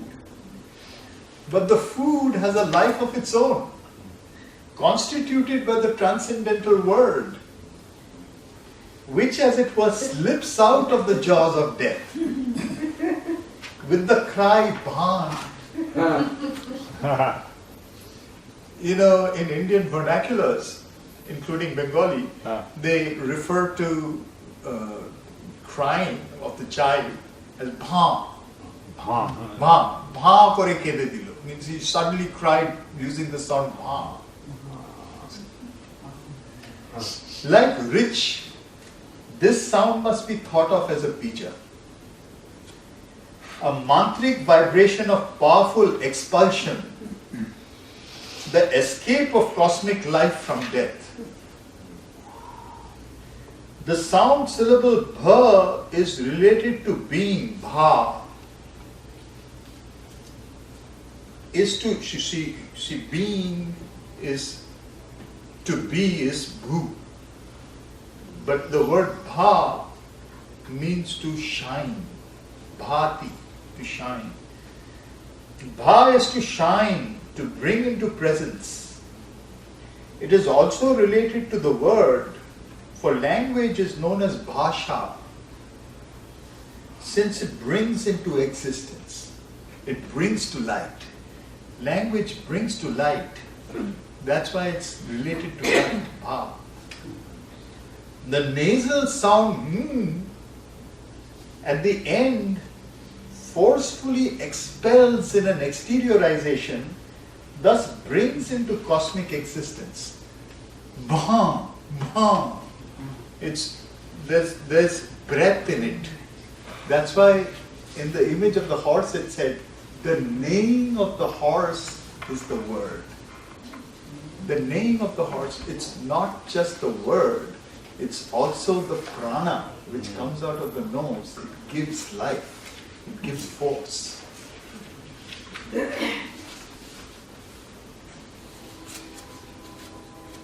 That's why the end sound at the end of the om, the nasal is involved whenever there is a certain kind of forceful vitality to be invoked.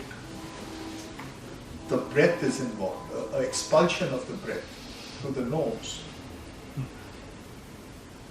Once again, the materialist phenomenology envisions this integral phenomenon in material terms, but we may extend food and eating to mean power of experience.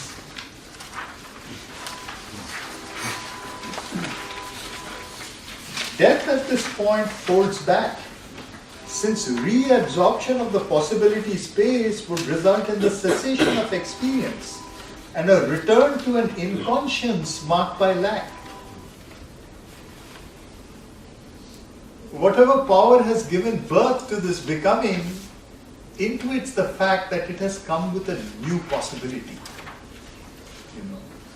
The possibility of becoming carries infinity in it. It can overcome its lack. The escape of the power of cosmic becoming makes possible an infinite cosmos, marked by the manifestation of the possibility space of the mating of mind and word, a cosmos of infinite individuals reproducing perpetually the time quantum of becoming. Death proceeds to actualize the infinite possibilities of this space through the instrumentation of the word with the agency of the self, Atman. Thus, it becomes the self of infinite creatures, or in other words, replicates itself in them. So this becomes the word. The Upanishad then says that death resolves to eat all these creatures, bringing us back to the materiality of hunger and its seeking for food. One cannot help but think of this as an expression of humor, an extended reflection in a materialist vein, to mimic the materiality into which the Vedic corpus has sunk, and the material needs it serves. In being the self of the creatures, it has already eaten them, for they have no existence outside it.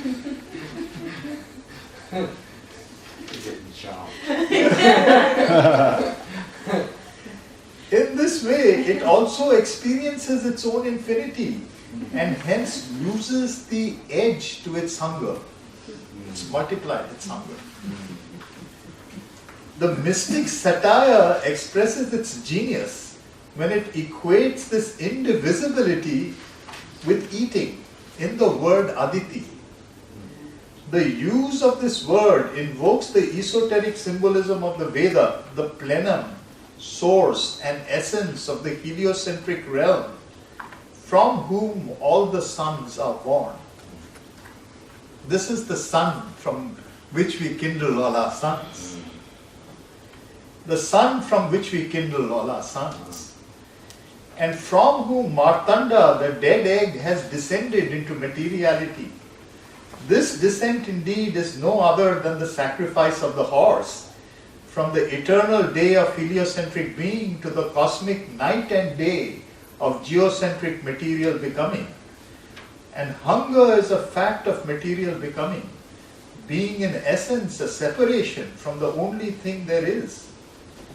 The paradox involved in thinking this is the discontinuity from being to becoming. Of course, to the only thing there is, there can be no other, and so no separation. This is Aditi, the heliocentric consciousness. Yet the ontology of separation can be an experience within the only one there is. Because it is the only one, it is also the infinite one. And the infinity of the only one includes its infinite otherness to itself. Hence the experience of the separated one is an experience of the only one. Only while for the only one it is an experience, for the separate one it is the only experience. That sounds exactly like Sri Aurobindo's Upanishad right there. Yeah. This experience of separation from the only one is the cause of hunger or lack or incompleteness. This is the geocentric and material realm of food, annam. If it were to see that its only experience is an experience of the only one, it would lose its hunger and become the only one being the separate one. This is the experience of Aditi, the only one, the indivisible one. Division within it is also an experience of its infinity. Thus it bridges the heliocentric and geocentric realms, the realm of the experience of the solar goddess and the realm of the experience of death, hunger and eating. It has become death, and death is in reality Aditi in the form of death, the dead egg, Martanda. Through its brilliant phonemic wordplay, the Upanishad equates these two functional realms in the word Aditi, the indivisible one, and the one that eats all. This is the immortality towards which the Upanishad moves. But it does so through stages: the knowledge of habitation, the knowledge of food, the knowledge of rebirth and hunger, and its equation with Aditi that is accomplished. The Aditi-ness of Aditi, or the essence of Aditi, is asserted in terms of eating, that for which all exists as food. He who knows this becomes master of food. All is food for his eating, for all things are but the only one in its experience of itself, as fragmentation, change, death, exchange, transformation, and conservation. Debashish, with a little editing, you've just written a Upanishad.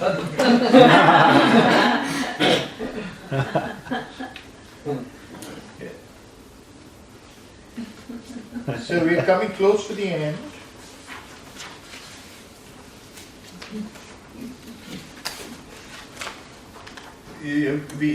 We just finished the fifth stanza. So it goes on. He desired, let me sacrifice again with a grand sacrifice. He was tired and he was distressed. Tired and distressed, his reputation and strength departed. The prana is verily that. When the pranas depart, the body began to swell. The mind was set on his body.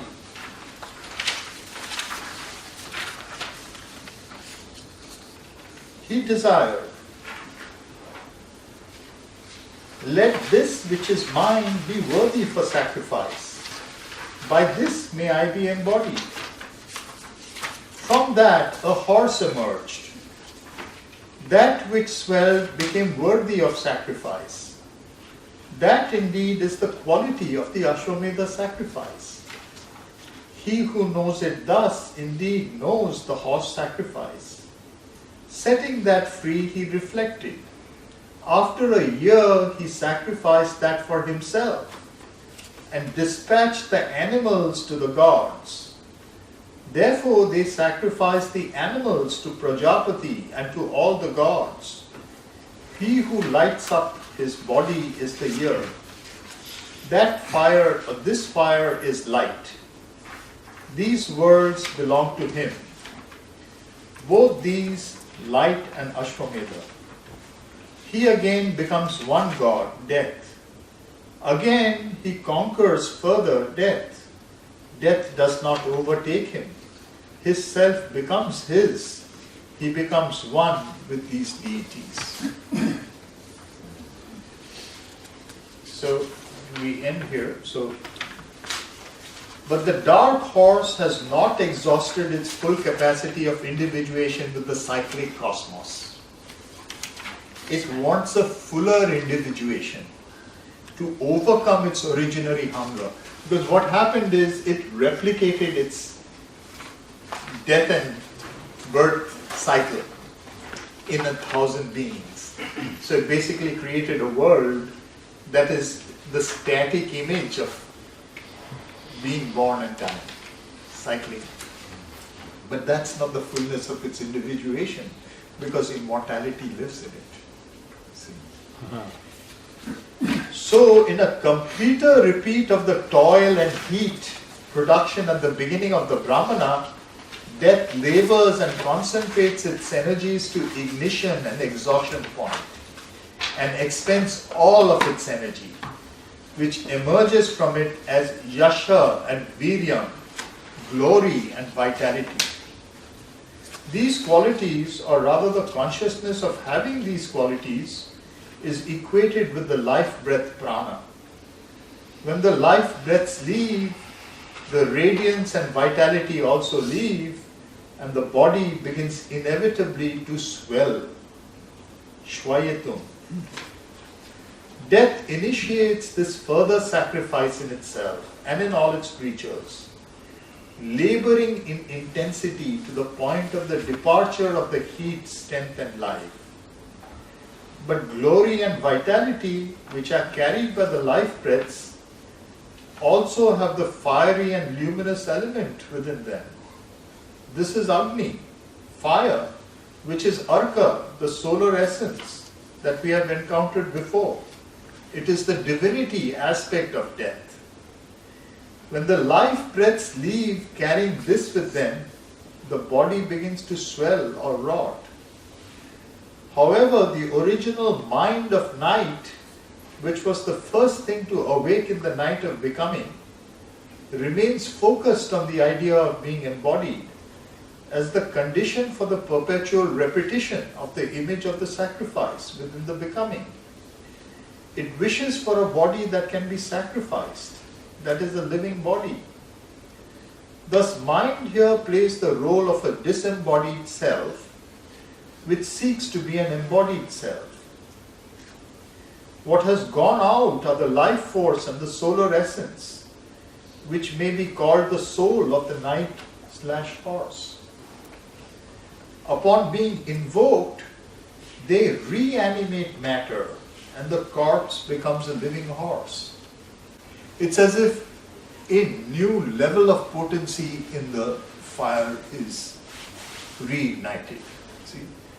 In a way, this is the whole idea of the triple transformation. We all carry the psychic flame, but the psychic flame is subject to the law of death, subject to the law of return. However, within it is the potency of the supramental flame. The triple transformation is the bringing of that potency into it, so that it may open up a new cycle, a cycle of immortality, and not the cycle of death. So it is reanimated by that power which seeks to continue into another manifestation.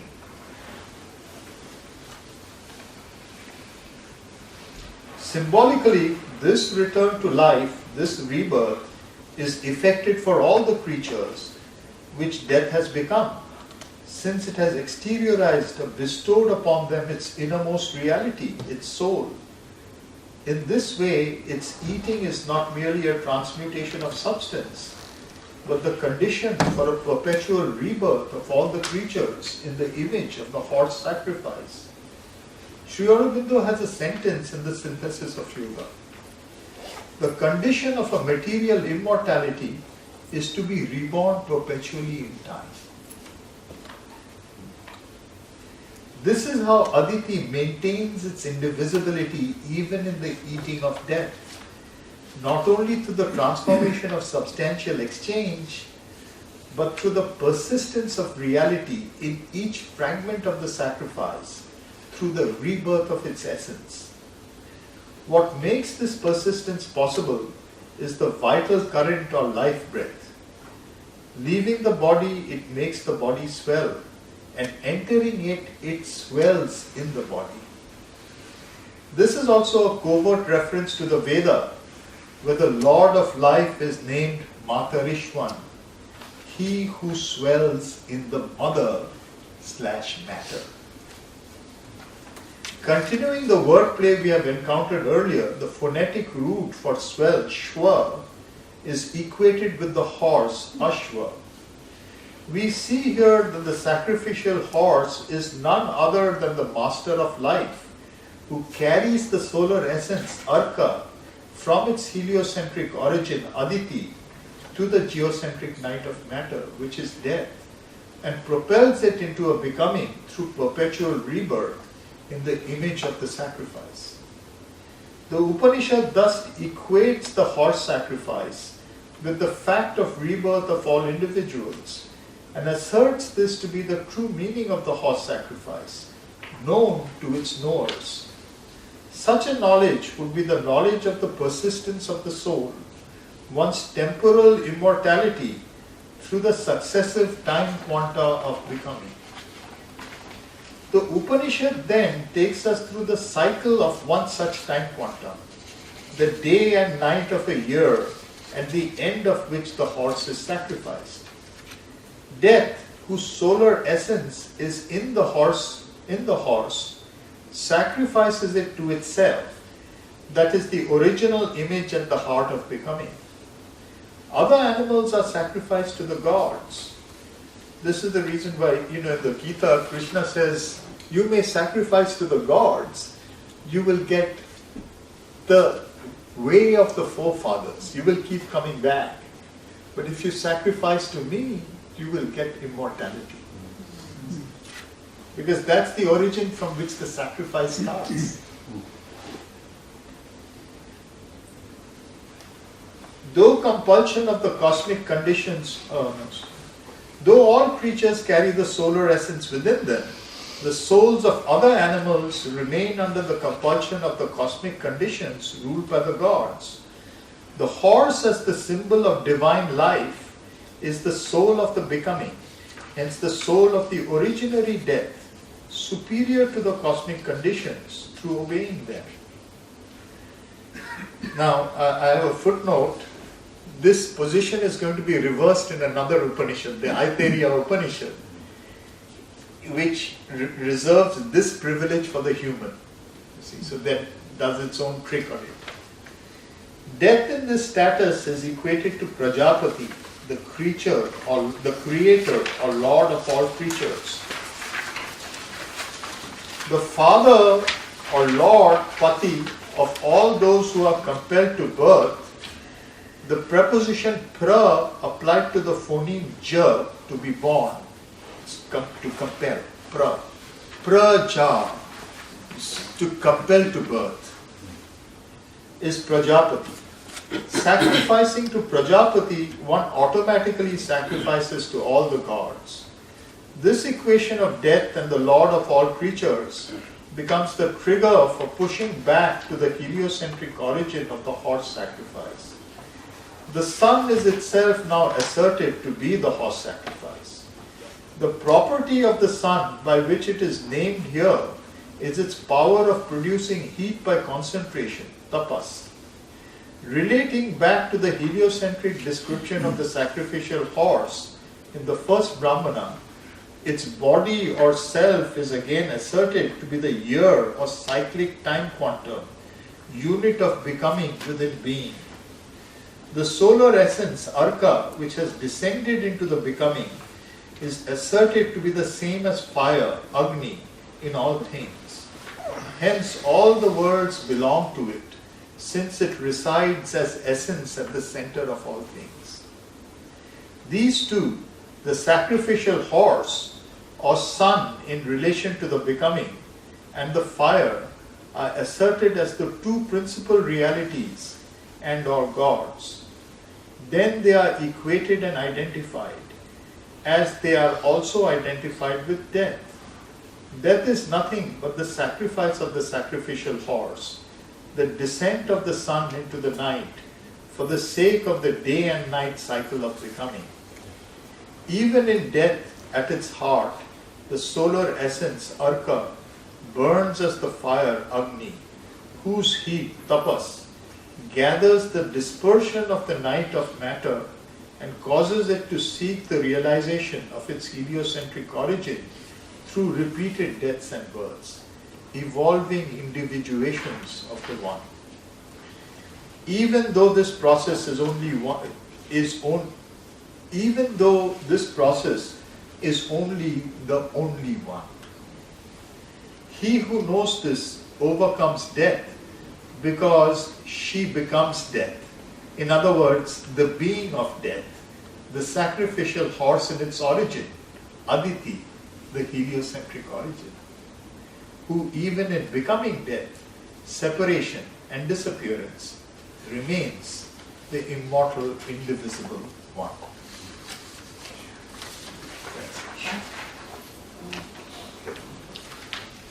So, it's a really profound Upanishad.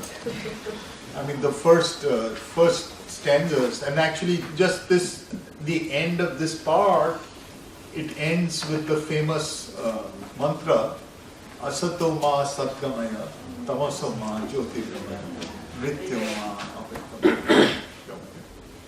Om Shanti Shanti Shanti.